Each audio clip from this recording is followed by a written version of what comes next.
वरुण को किसी अनजान लड़की के साथ लिपटा हुआ देखकर मोहिनी बुरी तरह तिलमिला गई। वरुण के पास जाकर वो बदतमीजी से उसके ऊपर चिल्लाने लगी। Varun, what are you doing? मैंने सोचा भी नहीं था कि तुम इतने बेशर्म हो सकते हो। शराफत बेचकर खा ली है क्या?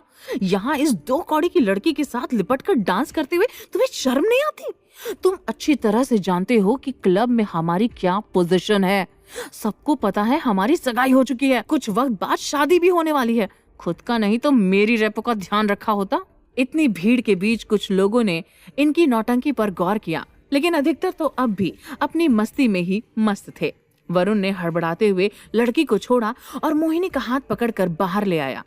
मोहिनी अभी भी गुस्से में आग बबूला हो रही थी और वरुण बेकाबू मोहिनी को अपनी बाहों में संभालते हुए समझाने की कोशिश कर रहा था। मोहिनी प्लीज मेरी बात सुनो।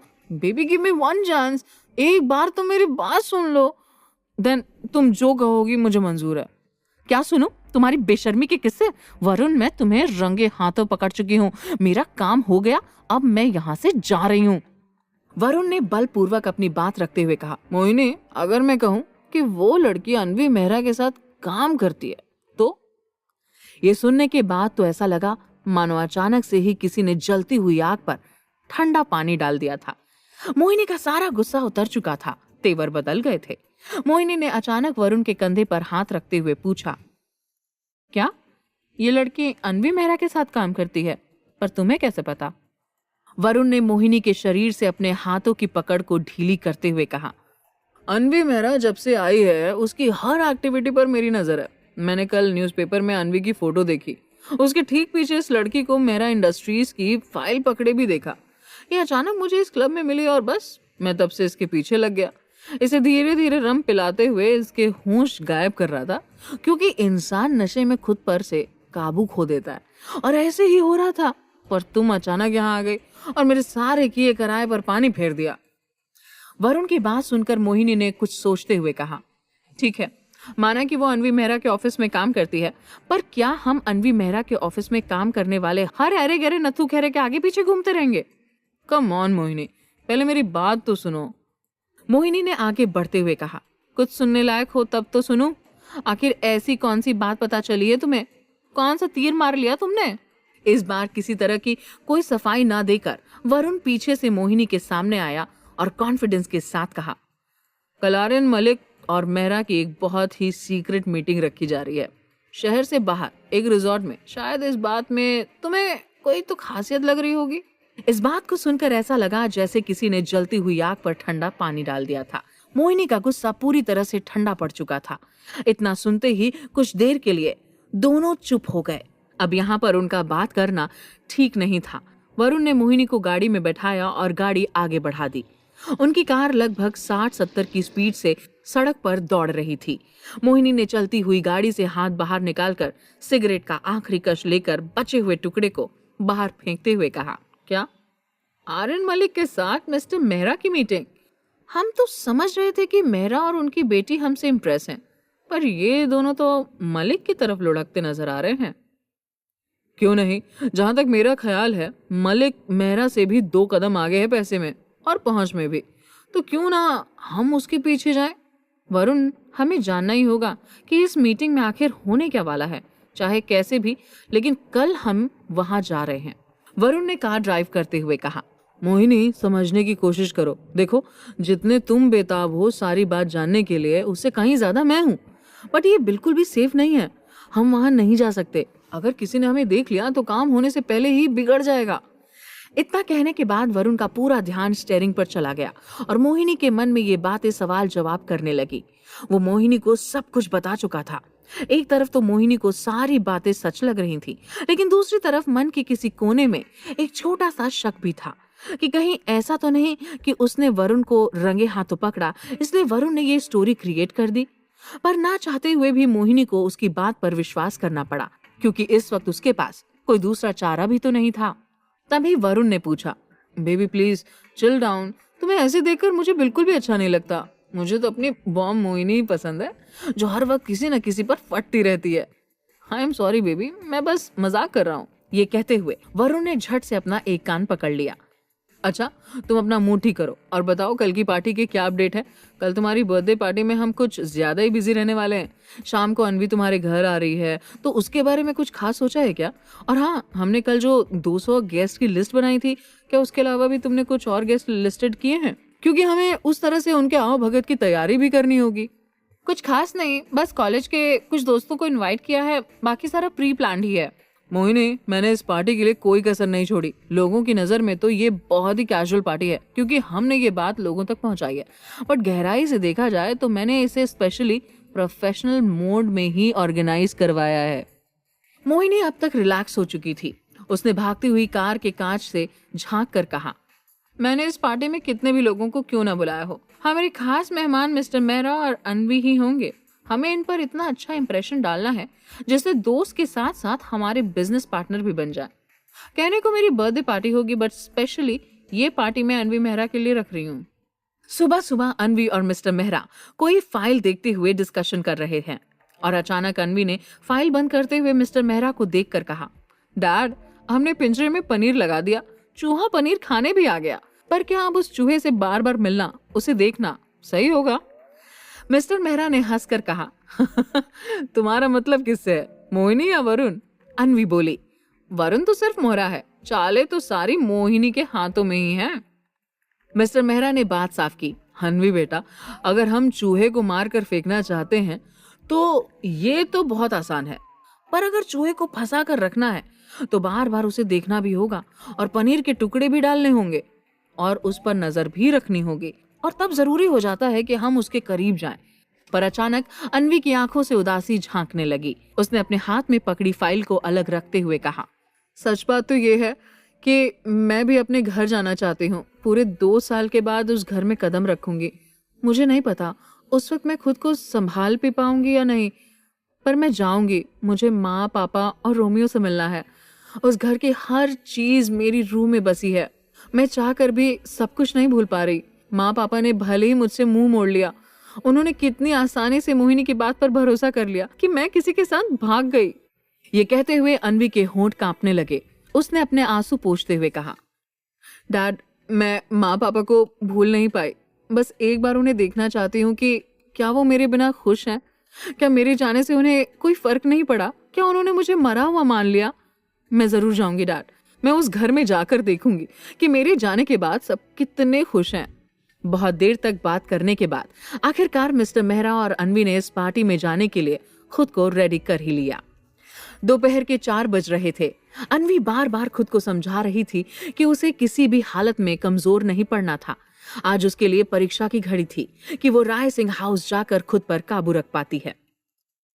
अपने रूम में एक बड़े से आईने के सामने बैठकर ब्लश करते हुए, लिपस्टिक लगाई और परफ्यूम करके खुद को लास्ट टच देते हुए आईने में देखा तो हर तरह से वो मिस्टर मेहरा की बेटी लग रही थी, यानी कि देश के जाने माने बिजनेसमैन मिस्टर मेहरा की इकलौती वारिस। Branded sandal, dress, perfume, jewellery. जब अनवी ने देखा कि सब कुछ ठीक था तो टेबल से अपना क्लच और मोबाइल उठाकर परफेक्ट हाई हील सैंडल के साथ ठक ठक करती हुई हॉल में आ चुकी थी। उसने अपने ऑफ शोल्डर गाउन को ठीक करते हुए आवाज दी, डैड, आई एम रेडी, जल्दी बाहर आ जाइए।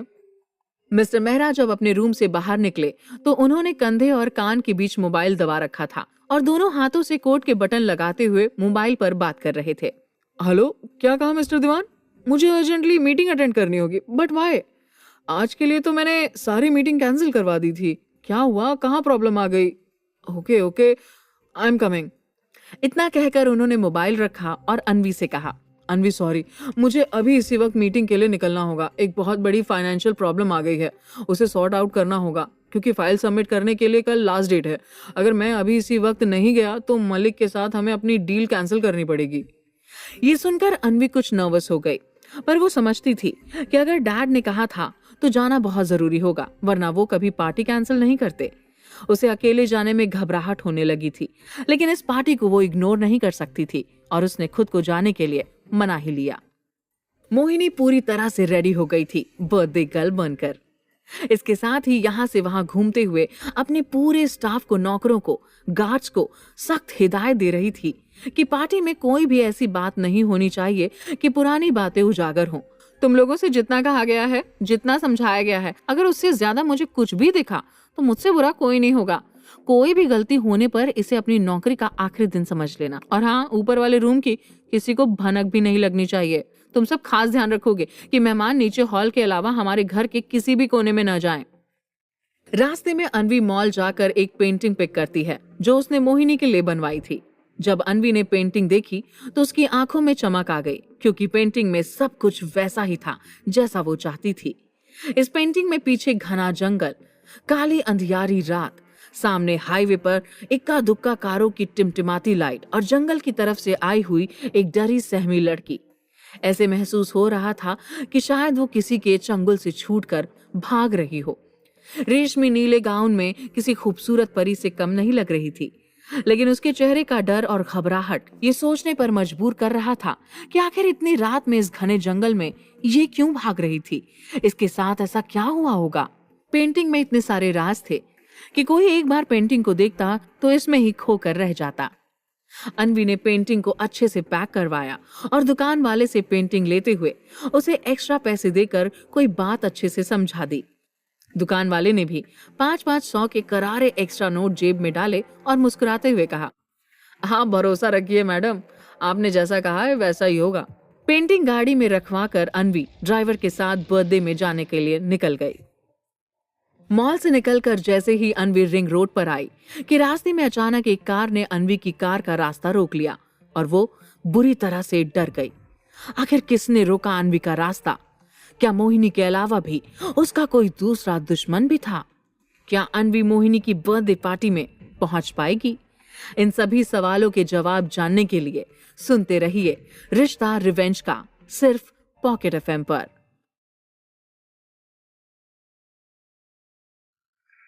अनवी की कार रुक चुकी थी क्योंकि दूसरी गाड़ी ठीक उसकी कार के सामने आकर रुक गई थी। अनवी कोई भी एक्शन ले पाती कि उससे पहले ही उस गाड़ी से सुमित बाहर निकल कर आ गया। सुमित को देखकर अनवी ने कुछ गुस्से में परेशान होकर कहा, सुमित, तुमने तो मुझे डरा ही दिया था, क्या बात है, इस तरह से मेरा रास्ता क्यों रोका? सुमित ने अनवी के पास आकर कहा, सॉरी, मुझे इस तरह आपके रास्ते में आना पड़ा। एक्चुअली मैं आपको कॉल करने की कोशिश कर रहा था पर आपका कॉल कनेक्ट नहीं हो रहा था। मैं आपका पीछा करते हुए यहाँ पर आ गया। मैम, आपको न्यूज़ देनी थी कि पार्टी में हाई सिक्योरिटी रखी गई है, हर जगह कैमरे लगाए गए हैं। अनवी ने अपने डर को छिपाते हुए कहा, हाँ ठीक है, पर ये तुम मुझे क्यों बता रहे हो? मुझे इस बात से क्या फर्क पड़ता है? आई एम सॉरी मैम, आपको फर्क नहीं पड़ता पर मुझे पड़ता है। मिस्टर मेहरा ने आपकी जिम्मेदारी मुझे दी है तो आपको हर बात बताना मेरी ड्यूटी है मैम। आप कहें तो मैं भी आपके साथ चलूं? नो इट्स ओके, मैं चली जाऊंगी, तुम वापस घर जाओ। सुमित के जाते ही अनवी ने सीने पर हाथ रख एक ठंडी सांस ली और ड्राइवर से गाड़ी को आगे बढ़ाने के लिए कह दिया। अनवी के निकलते ही सुमित ने मोहिनी को इन्फॉर्म किया, मैम, मैंने बिल्कुल वैसा ही किया जैसा आपने कहा था। मैंने अनवी को डरा दिया है। जहां तक मुझे लगता है वो वहां आकर ताका झांकी करने की कोशिश नहीं करेगी। मोहिनी ने शंका जाहिर करते हुए कहा, ठीक है, तुमने अनवी को डरा तो दिया, पर क्या वो इतनी आसानी से डर गई? उसे डाउट नहीं हुआ कि तुमने ऐसा क्यों कहा? मैम, मुझे अपनी ड्यूटी अच्छी तरह से आती है। मैं जानता हूँ किस बात को कब और कैसे हैंडल करना है और इसी बात के लिए मुझे सैलरी भी मिलती है। So don't worry. अब आप अपने डर को खत्म कर दीजिए कि अनवी वहां जाकर आपकी किसी पर्सनल बात को जानने की कोशिश करेगी। आप निश्चिंत हो जाइए। अनवी की गाड़ी राइसिंग हाउस के सामने जाकर जैसे ही रुकी, मानो उसका रोम रोम खड़ा हो गया। जब उसने नजर उठाकर अपने घर की तरफ देखा तो यहाँ सब कुछ ठीक वैसा ही सजाया गया था जैसा उसकी सगाई वाले दिन था। पूरा गार्डन हरी लाइटों से चमक रहा था। रात के अंधेरे में बहुत दूर से इस घर को किसी 5 स्टार होटल से कंपेयर किया जा सकता था। जैसे कि सुमित ने बताया था कि मेन गेट से ही हाई सिक्योरिटी तैनात थी। कार से बाहर आकर अनवी अपना कार्ड दिखाने ही वाली थी, लेकिन उससे पहले ही मोहिनी के यहाँ से 4-5 लोगों की टीम आई और सिर झुकाते हुए कहा, वेलकम मैडम, राइसिंग हाउस में आपका स्वागत है। भला आपको कार्ड दिखाने की क्या जरूरत? और वो उनके साथ गार्डन में आ चुकी थी। इन 2 सालों में काफी कुछ बदल गया था। वो एक एक कदम आगे बढ़ते हुए सारी चीजों को देख रही थी। अनवी को याद आया राइट हैंड में कितने सारे चमेली के पेड़ लगे हुए थे, पर अब उसे एक भी पेड़ नजर नहीं आया। अनवी का दिल जैसे बैठ गया। वो धीरे से बुदबुदाई, मोहिनी, तुम्हें मुझसे इतनी नफरत थी कि मेरे जाते ही मेरे फेवरेट फूलों का नामो निशान तक मिटा दिया। वो सारे पेड़ कटवा दिए जो हर बार पापा मेरे बर्थडे पर लगाते थे। मुझे तो अब भी सब कुछ एक सपने की तरह लग रहा है।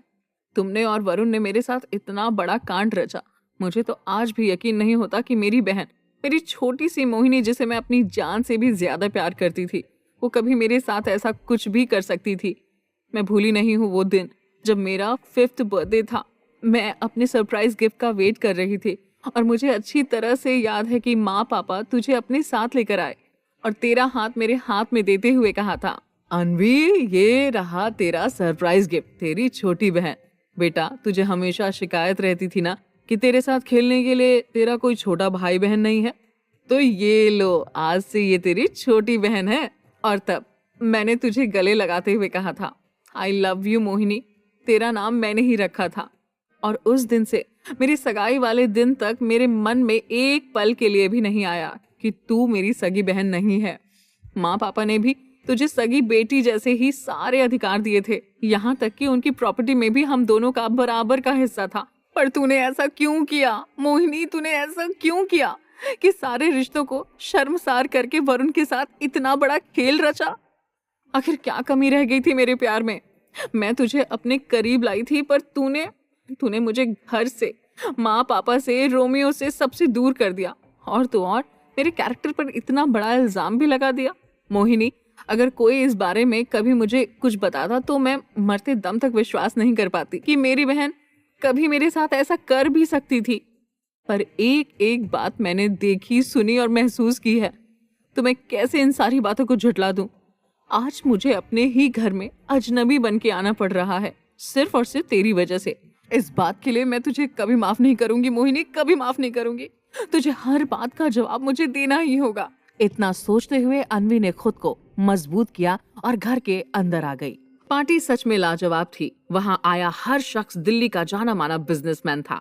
मोहिनी भले ही शो कर रही थी कि पार्टी कैजुअल है, पर ऐसा लग नहीं रहा था। अनवी आगे बढ़ती हुई सारे चेहरों को गौर से देख रही थी। कुछ लोग उसकी पहचान के थे, कुछ नए चेहरे भी थे। लगभग आधा घंटा पार्टी में बिताने के बाद भी अनवी को ना तो कहीं अपनी माँ नजर आई और ना ही पापा। आज तो रोमियो का भी कुछ अता पता नहीं था, वरना इस घर में रोमियो को हमेशा एक फैमिली मेंबर की तरह माना गया था। राय सिंह हाउस में रोमियो घर के हर फंक्शन में मौजूद रहता था और कितना फ्रेंडली होता था सबके साथ। हाँ, इस समय वहां पर कुछ पुराने नौकर जरूर अपना काम करने में लगे हुए थे, लेकिन उनके चेहरे कुछ डरे हुए नजर आ रहे थे। अनवी कोशिश कर रही थी कि वो किसी से माँ पापा के बारे में पूछ सके, पर यह पॉसिबल नहीं था क्योंकि इस पार्टी में वो सिर्फ अनवी मेहरा थी। हॉल में केक कटिंग की तैयारी चल रही थी। हॉल के बीचों बीच एक बड़ा सा टेबल लगाकर खूबसूरती से डेकोरेट किया गया था, जिस पर मोहिनी का फेवरेट पाइनएप्पल फ्लेवर केक रखा हुआ था। अनवी कितनी भी कोशिश करती कि मोहिनी की बेवफाई पर अपनी मोहर लगा दे, अपनी बहन को देखकर एक पल के लिए कमजोर भी पड़ जाती थी, लेकिन अगले ही पल जब मोहिनी को देखती, जब उसे अपनी ही बहन के खिलाफ इतनी बड़ी साजिश रचने के बाद भी मोहिनी के चेहरे पर शिकन नजर नहीं आई, तो वो तिलमिला गई। अपने माँ पापा को देखने के लिए अनवी की बेचैनी बढ़ती जा रही थी। आखिरकार बातों ही बातों में उसने मोहिनी से पूछ लिया, मोहिनी, तुम्हारी फैमिली में कौन कौन है? तुमने किसी से मिलवाया नहीं? अनवी से इस सवाल की उम्मीद मोहिनी को पहले से ही थी और उसने पूरी तरह खुद को प्रिपेयर कर रखा था। मोहिनी ने मगरमच्छ के आंसू बहाते हुए कहा, हाँ, अपनी फैमिली के बारे में तुम्हें क्या बताऊं और कैसे बताऊं, मुझे तो सोच कर ही शर्म आती है। मेरी फैमिली में मेरे माँ पापा और एक बड़ी बहन है, या कह सकते हैं थे। ये सुनकर अनवी की रूह कांप गई। उसने अचानक कहा, मतलब क्या अब नहीं है? हाँ अनवी, अब मेरे साथ सब लोग नहीं हैं। मेरी फैमिली में सिर्फ 2 ही लोग हैं, मैं और मेरी माँ। मेरी बहन 2 साल पहले किसी ड्राइवर के साथ भाग गई थी। तुम यहाँ नहीं आई हो, पर यह बात पूरी दिल्ली को पता है। और इसी दुख में मेरे पापा टूट गए थे। उन्हें लगता था वो किसी को मुंह दिखाने लायक नहीं रहे थे और इन सारी बातों को फेस न करना पड़े, इसीलिए अपने गुरुजी के आश्रम उत्तरांचल चले गए। तब से मैं अकेले ही सब कुछ संभाल रही हूँ। क्या करूँ, इस घर की छोटी बेटी हूँ, जिम्मेदारी तो उठानी ही पड़ेगी। कोशिश कर रही हूँ सब कुछ स्टेबल करने की। अनवी ने मोहिनी की आंखों में देखकर पूछा, और तुम्हारी माँ? हाँ हाँ, वो मेरे साथ ही हैं। ये सुनकर अनवी ने एक ठंडी सांस ली। वो एक्चुअली कहीं दिख नहीं रही, बस इसीलिए मैंने पूछा था। जब से पापा गए तभी से माँ की हालत भी बहुत नाजुक है। आखिरकार वो भी सदमा कैसे बर्दाश्त कर पाती। रिया और पापा के जाते ही वो भी टूट गई हैं। मोहिनी ये सब कहते हुए देख रही थी कि अनवी की आंखों में एक सवाल है, इसलिए उसने बात संभालते हुए कहा, बस कुछ ही देर में माँ नीचे आने वाली हैं। जैसे ही केक कटिंग स्टार्ट होगी माँ को नीचे ले आएंगे, क्योंकि वो ज्यादा देर तक ऐसी पार्टियों में शोर शराबे के बीच बैठ नहीं पाती। मोहिनी तो जवाब देकर वापस पार्टी की तरफ मुड़ गई, लेकिन अनवी का दिमाग बुरी तरह ठनक गया था कि उसे तो अब तक पता ही नहीं था कि उत्तरांचल में उसके पापा के कोई गुरु भी थे, और पापा कभी भी इतने कमजोर नहीं थे कि वो इस तरह सब कुछ छोड़कर आश्रम चले जाते। पापा बहुत स्मार्ट थे, हमेशा अपने काम को प्रायोरिटी देते थे। बिजनेस उनके लिए एक पूजा की तरह था, और माँ, उनके ऑर्डर के बिना तो इस घर का एक पत्ता भी नहीं हिलता था। आज इतना सब कुछ हो रहा है और उनकी मौजूदगी तक नहीं। अब मोहिनी के खिलाफ उसका शक पुख्ता हो गया था कि जरूर माँ पापा के साथ ऐसा कुछ हुआ था जो मोहिनी छुपा रही थी। और कुछ ही देर बाद मोहिनी अपनी माँ को पूरी तरह से तैयार करके नीचे लेकर आ गई। माँ को देखकर अनवी खुद को रोक नहीं पाई उनके करीब जाने से, और अनवी को माँ के पास आया देख मोहिनी ने मुस्कुराते हुए कहा, अनवी, ये मेरी माँ है। रिया के जाने के बाद माँ इतना रोई कि इनकी आंखों में प्रॉब्लम आ गई, और उसके लिए जब मेडिसिन दी गई तो रिएक्शन से इनकी आंखों की रोशनी बहुत कम हो गई। अब माँ ठीक से देख नहीं सकती। ये सुनकर एक बार फिर अनवी परेशान हो गई। मेरी माँ की आंखों की रोशनी जा चुकी है, ये सब क्या हो रहा है? उसके सामने होते हुए भी माँ उसे पहचान तक नहीं पा रही थी, उसे देख तक नहीं पा रही थी।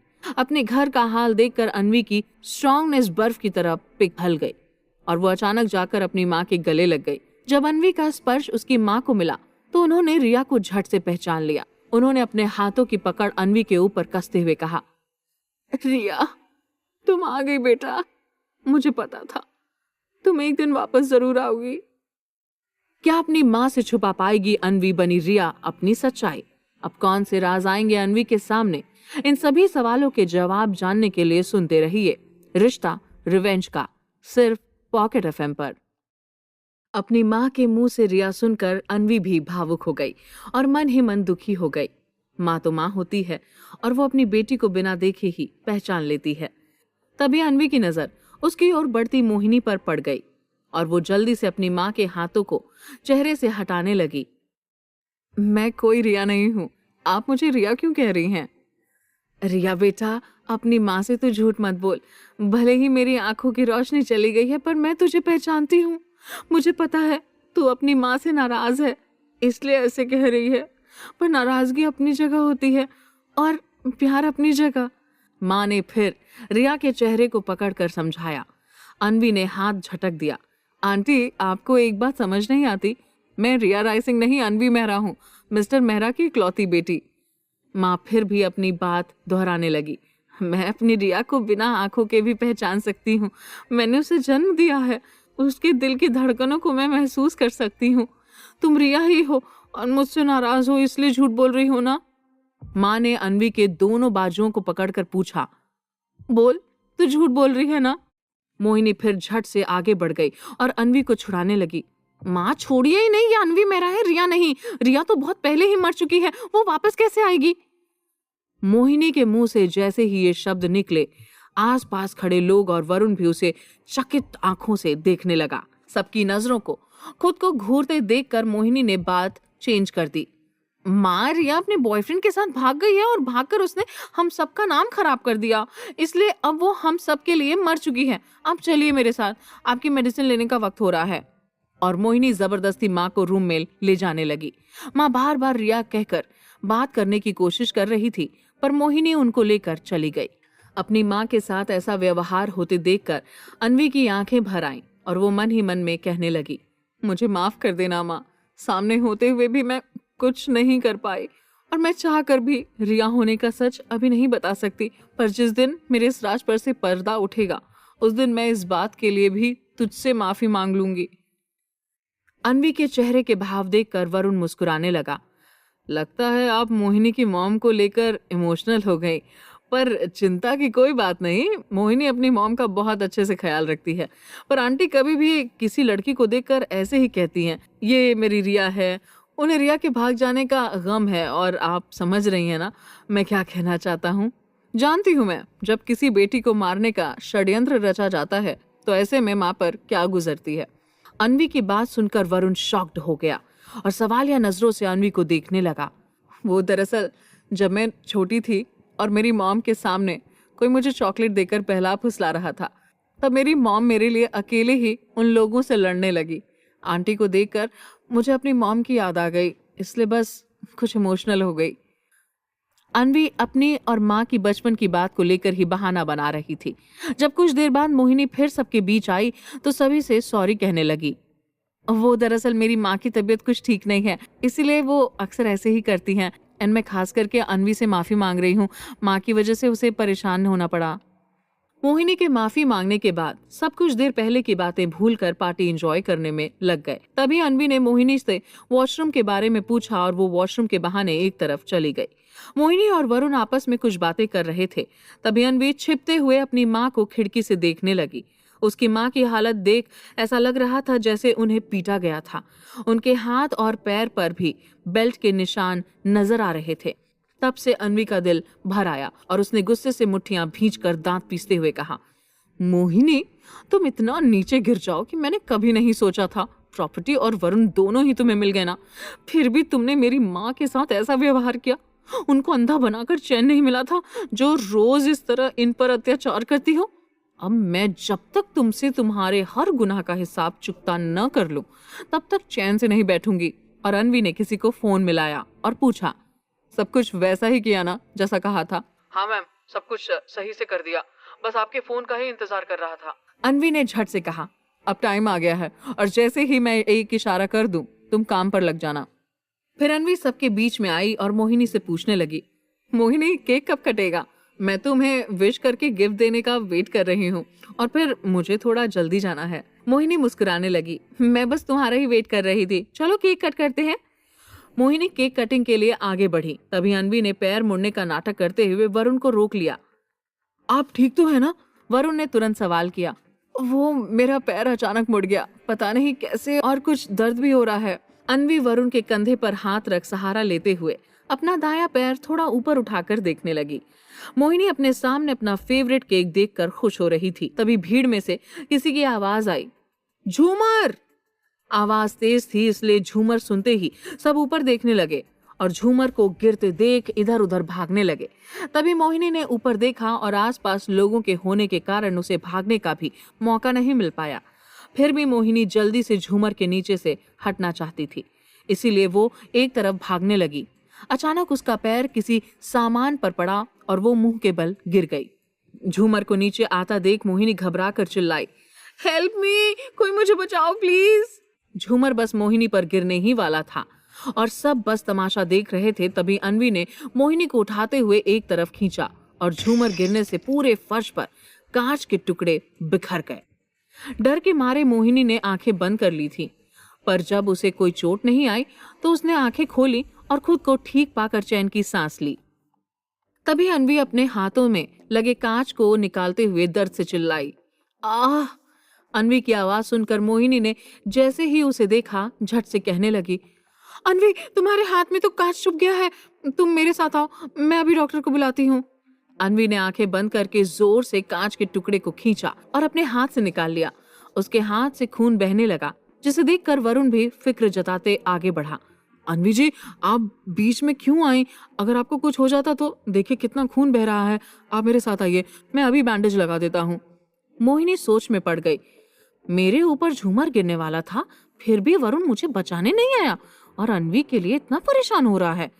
क्या वरुण को इस बात से कोई फर्क नहीं पड़ता कि अगर मेरे ऊपर झूमर गिर गया तो क्या होता? मोहिनी को सोच में देखकर अन्वी ने मोहिनी से कहा, मुझे पता है तुम क्या सोच रही हो।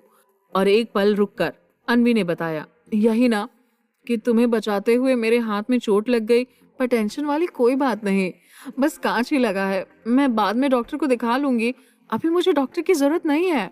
वरुण फिर अन्वी का हाथ पकड़कर कहने लगा, आप मेरे साथ आइए, मैं बैंडेज लगा देता हूँ। मोहिनी ने बीच में आकर कहा, वरुण तुम यहीं रुको, अन्वी को बैंडेज मैं लगा दूंगी, वैसे भी उसे चोट मेरी वजह से लगी है। और मोहिनी अन्वी को एक रूम में ले गई। मोहिनी ने अन्वी का हाथ धुलवाया और फिर बैंडेज लगाकर पट्टी भी बांधने लगी। अन्वी, अगर तुम ना होती तो आज पता नहीं मेरा क्या होता। फिर एक बार मेरी जान बचाकर तुमने मुझ पर इतना बड़ा एहसान किया है और बदले में मैंने तुम्हें सिर्फ चोट पहुंचाई है। आई एम सो सॉरी, मुझे रियली बहुत गिल्टी फील हो रहा है। तुम सही कह रही हो, तुम हर बार मेरी अच्छाई के बदले मुझे तकलीफ ही देती हो। पहले भी तुमने ऐसे ही किया था और आज भी। अन्वी ने अपने दिल की बात जुबान पर ला दी और फिर 2 सेकंड बाद कहने लगी, मैं तुम्हारी हेल्प सिर्फ इसलिए करती हूँ क्योंकि हम दोस्त हैं और मुसीबत में दोस्त ही दोस्त के काम आता है। पर तुम हर बार सॉरी थैंक यू कहकर मुझे पराया कर देती हो और हर्ट करती हो, इसलिए मैं तुमसे नाराज हूँ। ओह, तो तुम्हें इस बात से प्रॉब्लम है? मुझे लगा मैंने कुछ गलत किया। अन्वी की पूरी बात सुनकर मोहिनी ने झट से प्रतिक्रिया दी। फिर मोहिनी ने कहा, अन्वी तुम थोड़ी देर यहीं रुककर आराम करो, मैं नीचे जाकर देखती हूँ, सब पता नहीं क्या सोच रहे होंगे। मोहिनी के रूम से जाते ही अन्वी की नजर एक तस्वीर पर चली गई और फिर उसे ध्यान आया कि ये रूम तो उसी का था। अन्वी उठकर रूम को चारों ओर से देखने लगी। मैंने तो ध्यान ही नहीं दिया कि मैं इस वक्त अपने रूम में हूँ। शायद तभी मुझे इतनी अलग सी फीलिंग होने लगी थी। इसी वक्त रिया की नजर एक गमले पर गई जिसे वो हमेशा खिड़की के पास रखती थी और उसका ध्यान रखती थी। पर अब गमले में पौधा ही नहीं था और ऐसा लग रहा था जैसे उसके जाने के बाद कभी किसी ने उस गमले में पानी ही नहीं डाला था। रिया को गमले को देखकर बहुत अफसोस हो रहा था। मैं हमेशा इस गमले में पानी डालती थी, इसका खास ख्याल रखती थी और इन लोगों ने गमले पर जरा सा भी ध्यान नहीं दिया। फिर रिया ने अपनी एक फोटो देखी और उस फोटो को छूकर कहने लगी, एक ये चेहरा था जो हमेशा खिलखिलाता रहता था, ये मुस्कान एकदम सच्ची थी। और आज मेरा ये एक चेहरा है जिस पर मुझे हमेशा बनावटी मुस्कान दिखानी पड़ती है। रिया की लाइफ ही एकदम अलग थी। क्या आप रिया को पहले से जानती थी? अन्वी की आखिरी कही बात वरुण ने सुन ली थी और रूम में बढ़ते हुए पूछने लगा। अन्वी अचानक वरुण को देखकर कुछ घबराने लगी और फिर खुद को संभालते हुए जवाब दिया, नहीं, पर ये जो तस्वीर है इसे देखकर लग रहा है कि रिया की लाइफ कितनी अच्छी रही होगी। तभी तो देखो, एकदम नेचुरल स्माइल है फेस पर। स्माइल तो हमेशा आपके फेस पर भी रहती है और आप जब स्माइल करती हैं तो लोगों के दिल कायल हो जाते हैं। और सच कहूं अन्वी जी, तो आपकी स्माइल देखकर अपने आप ही मेरे चेहरे पर भी स्माइल आ जाती है। आप हैं भी तो इतनी अच्छी, सुंदर और बड़े दिल वाली। वरुण मौका पाकर अन्वी के दिल में अपनी जगह बनाने में कोई कमी नहीं छोड़ रहा था। तभी अन्वी ने झट से कहा, ओ नो, मेरी एक मीटिंग थी इस वक्त और मैं भूल ही गई। मुझे अभी के अभी जाना होगा वरना और लेट हो जाऊंगी। और अन्वी मीटिंग का बहाना बनाकर झट से निकल गई। पार्टी तो झूमर की वजह से ही खराब हो चुकी थी और जब मोहिनी को पता चला कि अन्वी जल्दी में चली गई तो उसे बुरा लगा क्योंकि अन्वी ने उसकी जान बचाई थी और वो उसके साथ डिनर भी नहीं कर पाई। फिर मोहिनी ने झूमर फिटिंग करने वाले को फोन किया और फोन उठाते ही फटकारने लगी, मैंने तुमसे बाद में भी पूछा था ना, झूमर की फिटिंग सही से तो की है ना? और तुमने कहा था हाँ मैम। फिर झूमर गिर कैसे गया? पता है तुम्हारी वजह से मेरी जान जाते जाते बची है। उधर अन्वी जब घर पहुंचकर सारी बातें मिस्टर मेहरा को बता रही थी तो मिस्टर मेहरा ने अन्वी को डांटते हुए कहा, अन्वी तुम कोई काम बिना रिस्क के नहीं कर सकती। अगर झूमर तुम्हारे ऊपर गिर जाता तो तुम्हें कुछ भी हो सकता था।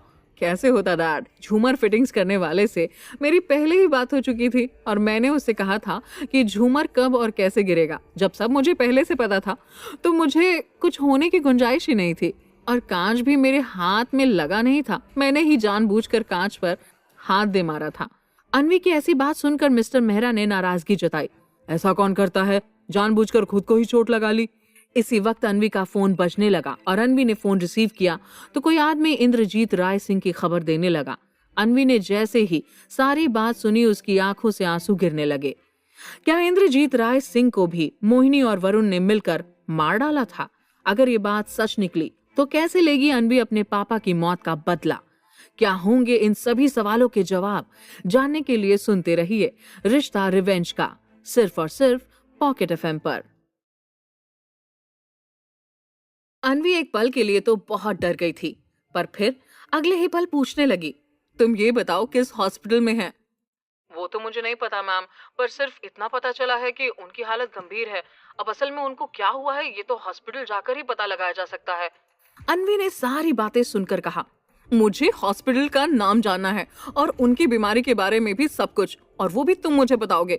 अगर अगली बार भी तुम्हारा यही जवाब रहा तो मुझसे बुरा कोई नहीं होगा। मैं तुम्हें 24 घंटे का वक्त दे रही हूँ, मुझे एग्जैक्टली सारी डिटेल चाहिए। और अन्वी ने फिर फौरन फोन काट दिया। तभी अन्वी का फोन बजा और उसने फोन उठाया तो उसकी सेक्रेटरी बताने लगी, मैम आप ऑफिस आ रही है ना, आज आपकी एक इम्पोर्टेंट मीटिंग है मिस्टर। मैं आ जाऊंगी, तुम फाइल रेडी रखना। सेक्रेटरी की बात को बीच में रोकते हुए अन्वी ने उसे ऑर्डर दिया और फिर ऑफिस के लिए निकल गई। उधर आर्यन मलिक अपने केबिन में बैठा था और पीए से कह रहा था, आज की मीटिंग की फाइल्स तैयार है ना? जी सर, ये रही सारी फाइल्स। पीए ने फाइल्स आगे कर दी। आर्यन फिर फाइल्स देखकर मीटिंग के लिए निकल गया और कुछ दूर जाते ही ट्रैफिक देखकर बड़बड़ाने लगा, आज ट्रैफिक इतनी ज्यादा क्यों है? जब भी मैं किसी जरूरी काम से जाता हूँ तभी ट्रैफिक ज्यादा होता है। पता नहीं इस ट्रैफिक की मुझसे क्या दुश्मनी है। कुछ देर के बाद भी जब ट्रैफिक नहीं हटा तो आर्यन ने ड्राइवर से कहा, अभी तक ट्रैफिक जाम हटा नहीं, जरा बाहर जाकर पता करो बात क्या है। ड्राइवर तुरंत गाड़ी से उतरा और कुछ ही मिनटों में देखकर आकर बताने लगा, सर वो आगे लारी और गाड़ी फंस गई है और दोनों के ड्राइवर आपस में लड़ रहे हैं। आर्यन ने फिर घड़ी में टाइम देखकर कहा, अगर मैं यही रुका तो मीटिंग में लेट हो जाऊंगा, और आर्यन मलिक कभी किसी मीटिंग में लेट नहीं पहुंचता। ड्राइवर ने सजेस्ट किया, तो सर हम गली में से चलें, गली में ट्रैफिक ज्यादा नहीं होगा और वो रास्ता थोड़ा शॉर्टकट भी है। ठीक है। आर्यन टाइम का पाबंद था और वो कभी लेट नहीं होता था, इसीलिए उसने गली से जाने के लिए हामी भर दी। ड्राइवर ने गाड़ी गली से ले ली। तभी कुछ आगे जाकर फिर गाड़ी रुक गई। अब क्या हुआ, यहाँ भी ट्रैफिक जाम हो गया क्या? गाड़ी के फिर से रुक जाने के कारण आर्यन को गुस्सा आ रहा था। सर सामने कोई दूसरी गाड़ी है, इसलिए आगे जाने का रास्ता ही नहीं है। ड्राइवर ने सामने से भी एक गाड़ी को आते देखा और बताने लगा। फिर गाड़ी का शीशा नीचे कर सामने वाले ड्राइवर से कहा, गाड़ी पीछे लो, मेरे सर को पहले ही देर हो रही है। हाँ तो मेरी मैम को भी देर हो रही है, तुम पीछे लो और हमें जाने दो। सामने की गाड़ी में जो ड्राइवर था उसने अपनी गाड़ी पीछे लेने से मना कर दिया। फिर दोनों ड्राइवर बातों से ही लड़ने लगे और आर्यन मलिक ने गुस्से से कहा, तुम रुको, मैं बाहर जाकर बात करता हूँ। दूसरी गाड़ी में जो लड़की बैठी थी वो भी गाड़ी से बाहर आई और झट से आगे बढ़ गई बात कराने के लिए। अचानक आर्यन और उस लड़की का सिर जोर से टकराया और दोनों अपने सिर को हाथ लगाकर देखने लगे। तुम? अन्वी ने जैसे ही आर्यन को सामने देखा वो तुरंत चिल्लाई, तो ये ढीठ ड्राइवर तुम्हारा है? मुझे तो पहले ही समझ जाना चाहिए था। अन्वी को सामने देखकर आर्यन का भी गुस्सा बढ़ गया। अन्वी ने मुंह बनाते हुए कहा, तो तुम भी तो ढीठ इंसान ही हो ना, क्या तुम अपनी गाड़ी पीछे नहीं ले सकते थे? आर्यन मलिक एक बार आगे बढ़ जाए तो पीछे नहीं हटता, इसलिए तुम अपनी गाड़ी पीछे लो। आर्यन ने अपनी गाड़ी पीछे लेने से मना कर दिया। देखो मुझे मीटिंग के लिए देर हो रही है, इसलिए तुम अपने ड्राइवर से कहकर गाड़ी पीछे ले लो। एक सेकंड के बाद दोनों ने एक ही बात कही और फिर दोनों तुम कहकर लड़ने लगे। तभी आर्यन के ड्राइवर ने धीरे से कहा, सर अगर ये लड़ाई ऐसे ही चलती रही तो आप मीटिंग के लिए लेट हो जाएंगे, और आप तो मीटिंग में कभी लेट। पता है मुझे, आई थिंक अब रोड से ट्रैफिक हट गया होगा, हम वही रास्ता ले लेते हैं। वैसे भी किसी से बहस करके मुझे अपना टाइम बर्बाद करना पसंद नहीं है। आर्यन जानबूझकर अन्वी को सुना रहा था और फिर गाड़ी में जाकर बैठ गया। अन्वी मुंह बनाते हुए अपनी गाड़ी में बैठ गई और आर्यन की गाड़ी के हटते ही ड्राइवर से कहने लगी, चलो आगे, पहले ही उस अकड़ू की वजह से इतनी देर हो गई, अब क्या मीटिंग होने के बाद जाएंगे? दूसरी ओर मोहिनी को जैसे ही पता चला कि मिस्टर मल्होत्रा ने 2 घंटे के बाद मीटिंग रखी थी तो वो सकपका गई और हड़बड़ी में बड़बड़ाने लगी, मिस्टर मल्होत्रा ने आज अचानक मीटिंग रख दी और अभी तक मैं तैयार ही नहीं हो पाई हूँ। अगर इस बार वो नाराज हुए तो मेरे हाथ से एक बहुत बड़ी डील चली जाएगी। अब मैं क्या करूँ? और इधर से उधर चक्कर काटते हुए मोहिनी को वरुण का ख्याल आ गया और वो झट से वरुण को फोन मिलाने लगी। वरुण अपने ऑफिस में था। उसने जैसे ही फोन रिसीव किया मोहिनी तुरंत उसे बताने लगी, वरुण आज मेरी मिस्टर मल्होत्रा के साथ मीटिंग है पर मैं उसके लिए तैयार नहीं हूँ, प्लीज तुम जल्दी यहाँ आ जाओ, क्योंकि अगर इस बार मिस्टर मल्होत्रा नाराज हो गए तो मेरी कंपनी को बहुत बड़ा नुकसान हो जाएगा। ऐसा कुछ नहीं होगा, तुम क्यों पहले से नेगेटिव हो रही हो? मोहिनी देख, अभी मैं कुछ जरूरी काम कर रहा हूँ इसलिए मैं नहीं आ सकता अभी, और वैसे तो तुम्हें भी इतनी नॉलेज है ना, यूज करो नॉलेज को और देखना तुम आसानी से डील फाइनल कर लोगी। मुझे तुम पर पूरा भरोसा है। ठीक है, बाय बेबी, मैं बाद में बात करता हूँ। वरुण ने झट से अपनी बात कहकर फोन रख दिया। अनवी और आर्यन जब अपनी अपनी मीटिंग के लिए पहुंचे तो खुद को एक दूसरे के सामने देख चौंक गए। अनवी ने अपनी सेक्रेटरी से धीरे से पूछा, ये अकड़ू यहाँ क्या कर रहा है? मैम, आपकी आज की मीटिंग आर्यन मलिक के साथ ही तो है, आपने चेक नहीं किया क्या? सेक्रेटरी की बात सुनते ही अनवी को याद आया कि वो जल्दी में थी और उसने नाम चेक नहीं किया था। ओह नो, अब तो ये जानबूझकर मेरी हर बात पर सवाल करेगा। ये डैड ने मुझे कहाँ फंसा दिया इसके साथ डील करके। अनवी मन ही मन में आह भरने लगी। आर्यन मलिक की आंखें गुस्से से अनवी को घूर रही थी, लेकिन बाकी सबको देखकर उसने अपने गुस्से को कंट्रोल में कर लिया था। आज सारा एक्सप्लेनेशन अनवी को ही करना था, इसलिए उसने आर्यन पर ध्यान न देकर प्रोजेक्ट के बारे में बात करना शुरू कर दिया। मुझे नहीं लगता अनवी मेरा आपके ये आइडियाज काम करेंगे। हम इस तरह के आइडियाज पर वर्क करके अपना टाइम बर्बाद नहीं कर सकते। अनवी के एक्सप्लेनेशन के बाद आर्यन ने तुरंत ही अपनी राय दे दी। क्या बाकी सबको भी यही लगता है? अनवी ने सीधे बाकी सबकी राय लेनी चाहिए। मुझे कोई ऑब्जेक्शन नहीं है, मैं मिस अनवी मेहरा की सारी बातों से सहमत हूँ। एक बिजनेसमैन ने अनवी की बातों से सहमति जताई, तभी अन्य लोग भी सहमति जताने लगे। ये देखकर आर्यन हर किसी की बात पर सवाल उठाने लगा।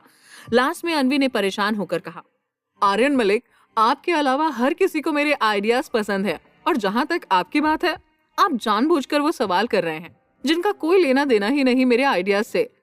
अनवी मेहरा, आप शायद भूल रही हैं, ये ऑफिस है और यहाँ सारा डिस्कशन सिर्फ बिजनेस को लेकर ही होता है। वैसे भी मैं अपनी पर्सनल प्रॉब्लम्स और ऑफिस लाइफ को अलग रखता हूँ, इसलिए मुझ पर बिना सोचे समझे आप कोई आरोप नहीं लगा सकती। इतना कहकर आर्यन अपनी सीट से उठा और मीटिंग रूम से बाहर चला गया। अनवी भी फिर झट से मीटिंग रूम से निकली और मिस्टर मेहरा को फोन मिलाने लगी। तीसरी बार फोन मिलाने पर मिस्टर मेहरा ने फोन रिसीव किया और अनवी बताने लगी, डैड, आपने आर्यन मलिक के साथ डील ही क्यों की? आपको सिर्फ वो ही मिला था डील करने के लिए। क्या हो गया जो तू इतना गर्म हो गई? मिस्टर मेहरा किसी काम में व्यस्त थे, पर अनवी का फोन देखकर काम साइड में रखकर बात करने लगे। होना क्या है डैड, वो आर्यन मलिक बेवजह मेरी हर बात को गलत ठहराता है। पता है, आज भी सभी को मेरे आइडियाज पसंद आए, सिर्फ एक उसको छोड़कर, और उसने अपनी गलती मानने की जगह क्या किया, सिर्फ आंखें दिखाकर चला गया। डैड, प्लीज आप कुछ कीजिए, मैं उस अकड़ू के साथ काम नहीं कर सकती। अनवी ने एक ही सांस में सारी कंप्लेंट कर दी। बेटा सॉरी, पर मैं इसमें कुछ भी नहीं कर सकता। तू तो जानती है ना कि हम इस डील के कारण ही यहाँ रुक पाए हैं, वरना हमें मुंबई में शिफ्ट होना होगा। डैड का ये जवाब सुनकर अनवी ने फोन काट दिया। तभी अनवी का फोन बजा और वो फोन उठाकर झट से कहने लगी, डैड, मैं इस वक्त आपसे भी नाराज हूँ और मुझे अभी आपसे कोई बात नहीं करनी। जब मूड ठीक होगा तब फोन करूंगी। इतना कहने पर अनवी फोन काट रही थी कि तभी उसे सेक्रेटरी नंदिनी की आवाज आई। मैम, मैं बोल रही हूँ, नंदिनी। मिस्टर मल्होत्रा अभी यहाँ आए हुए हैं और मोहिनी मैम की मीटिंग चल रही है। आपके कहने पर मैंने पहले से ही फाइल्स में चेंजेस कर रखे हैं और कुछ ही देर में मिस्टर मल्होत्रा डील कैंसिल भी कर देंगे। Good job. अब सब इस बात का ध्यान रखना, मेरे आने तक मिस्टर मल्होत्रा वहाँ से जाने न पाए। मैं जल्दी ही वहाँ पहुँचती हूँ। और अनवी आर्यन की बात भूलकर झट से मोहिनी के ऑफिस जाने के लिए निकल गई। कुछ देर बाद जब मिस्टर मल्होत्रा डील कैंसिल करके जा रहे थे और मोहिनी उन्हें रोकने की हर संभव कोशिश करने में लगी हुई थी। सर, प्लीज रुक जाइए, इस तरह से डील कैंसिल मत कीजिए। Please give me one more chance, मैं अभी दूसरी फाइल रेडी करके देती हूँ। मिस मोहिनी, लास्ट बार भी हमने आपको एक चांस दिया था, बार बार हम इस तरह अपना टाइम बर्बाद नहीं कर सकते। मिस्टर मल्होत्रा ने फिर से चांस देने से साफ मना कर दिया और वो जाने लगे। तभी उनके कानों में एक तेज आवाज आई, अगर मैं कहूँ कि इस प्रोजेक्ट में मैं भी इन्वेस्ट करने वाली हूँ, क्या तब भी आप एक चांस नहीं देंगे? अनवी मेहरा को अचानक सामने देखकर मिस्टर मल्होत्रा के चेहरे पर भी एक स्माइल आ गई और उन्होंने उत्सुकता से पूछा, क्या आप रियली इस प्रोजेक्ट में इन्वेस्ट करने वाली हैं? हाँ, इसीलिए तो मैं यहाँ आई हूँ। मैंने अभी अभी आपकी और मिस मोहिनी की बातें सुन ली और नंदिनी ने बताया मुझे आप भी सेम प्रोजेक्ट के लिए डील करने के लिए आए हैं। अनवी ने नंदिनी का बहाना बना दिया, जबकि उसे सब कुछ पहले से ही पता था। तो फिर तो मैं ये डील फाइनल करने के लिए तैयार हूँ। अगर मिस अनवी मेहरा इस प्रोजेक्ट में इन्वेस्ट कर रही हैं तो नुकसान की तो कोई गुंजाइश ही नहीं है। मिस्टर मेहरा की बात सुनकर मोहिनी ने उनको आश्चर्यचकित नजरों से देखते हुए कहा, आप सीधे डील फाइनल कर रहे हैं? जी हाँ, क्योंकि अब अगली मीटिंग की कोई जरूरत ही नहीं है। मिस अनवी मेहरा थोड़े ना घाटे का सौदा करेंगी, इसलिए उनके फैसले को लेकर मेरी तरफ से भी डील फाइनल है। इतना कहकर मिस्टर मल्होत्रा किसी से फोन पर बात करते हुए जल्दी में निकल गए। मोहिनी झट से अनवी के गले लगकर कहने लगी, अनवी थैंक यू यार, तुमने तो मुझे इतनी बड़ी टेंशन से 1 सेकंड में निकाल दिया। ये डील मेरे लिए बहुत इंपॉर्टेंट थी। अगर मिस्टर मल्होत्रा बिना डील फाइनल किए चले जाते तो मेरी कंपनी को बहुत बड़ा लॉस होता। अनवी नंदिनी से अलग होते हुए कहने लगी, मुझे पता है, एक्चुअली मैंने इस प्रोजेक्ट के बारे में काफी कुछ जाना है और मैं इन्वेस्टमेंट की बात कहने के लिए ही आई थी, पर मुझे भी नहीं पता था कि अचानक मिस्टर मल्होत्रा से मेरी मुलाकात हो जाएगी और वो सिर्फ मेरी बात सुनकर ही डील फाइनल कर देंगे। अनवी, डील तो फाइनल हो गई। अगर अब तुम फ्री हो तो हम साथ में लंच कर ले आज। प्लीज मना मत करना, हर बार तुम मना करके चली जाती हो। प्लीज आज जो। मोहिनी की रिक्वेस्ट सुनकर अनवी ने पलकें झपकाई।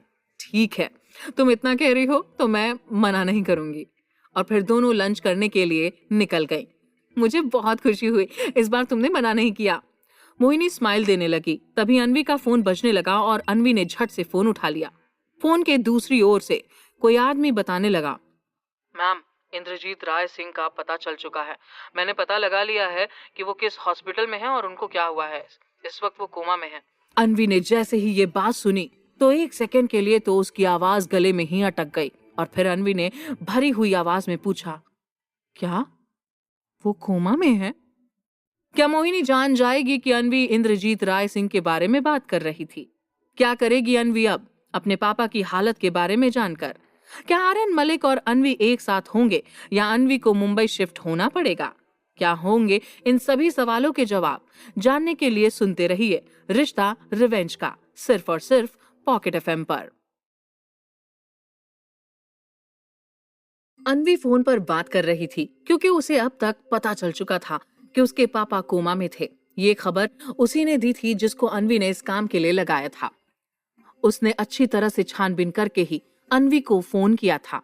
कुछ सेकंड के लिए अनवी का ध्यान नहीं गया कि मोहिनी ठीक उसके सामने ही बैठी थी, पर जब अचानक उसका ध्यान मोहिनी पर गया तो उसने फट से बात बदलते हुए कहा, ओह, तुमने पहले क्यों नहीं बताया तुम्हारी दादी कोमा में है? अगर पहले ये बात क्लियर कर देते तो इतनी प्रॉब्लम नहीं होती। मैं तुम्हें नौकरी से निकालने की धमकी भी नहीं देती। आगे से इस बात का ध्यान रखना। और फोन काट दिया। कोमा शब्द सुनते ही मोहिनी का दिल झट से हो गया था। कहते हैं ना कि चोर की दाढ़ी में तिनका, ठीक वही हाल इस वक्त मोहिनी का भी था। उसने अंदर से हिम्मत जुटाकर अनवी से पूछा, अनवी क्या हुआ, कौन है कोमा में? I mean, तुम अभी मोबाइल पर किससे बात कर रही थी? अनवी बताएगी, वो मेरे एक स्टाफ मेंबर की दादी कोमा में है, इसीलिए वो कई दिनों से ऑफिस नहीं आ रहा था। उसकी वजह से काफी काम पेंडिंग पड़े थे, इसलिए मुझे बहुत गुस्सा आ रहा था। तो अभी मैंने फोन लगाकर उसे डांटा और जब मैंने कहा कि जॉब से निकाल दूंगी तो अब बता रहा है कि दादी कोमा में चली गई, इसलिए आ नहीं पाया।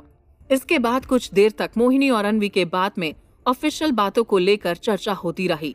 ना चाहते हुए भी अनवी यहाँ रुकी हुई थी, क्योंकि अगर वो एकदम से निकल जाती तो मोहिनी का शक यकीन में बदल जाता।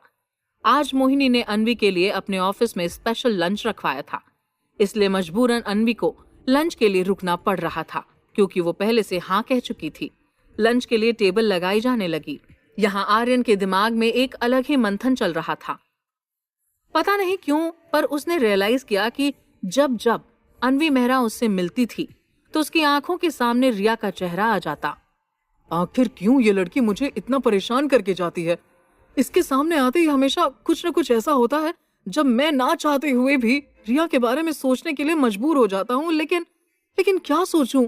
दिल्ली में तो हर तरफ यही खबर फैलाई जा रही है कि वो एक ड्राइवर के साथ भाग गई, लेकिन ऐसा कभी नहीं हो सकता।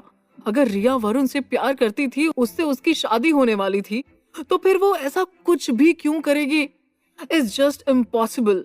उस वरुण के आगे तो रिया को कभी मेरा प्यार भी नहीं दिखा। मैंने कितनी बार उसे जताने की कोशिश की कि सच्चा प्यार करता था मैं उससे, पर नहीं, वो तो वरुण के प्यार में जैसे पागल थी। ये भागने वाली बात मुझे बिल्कुल भी हजम नहीं हो रही।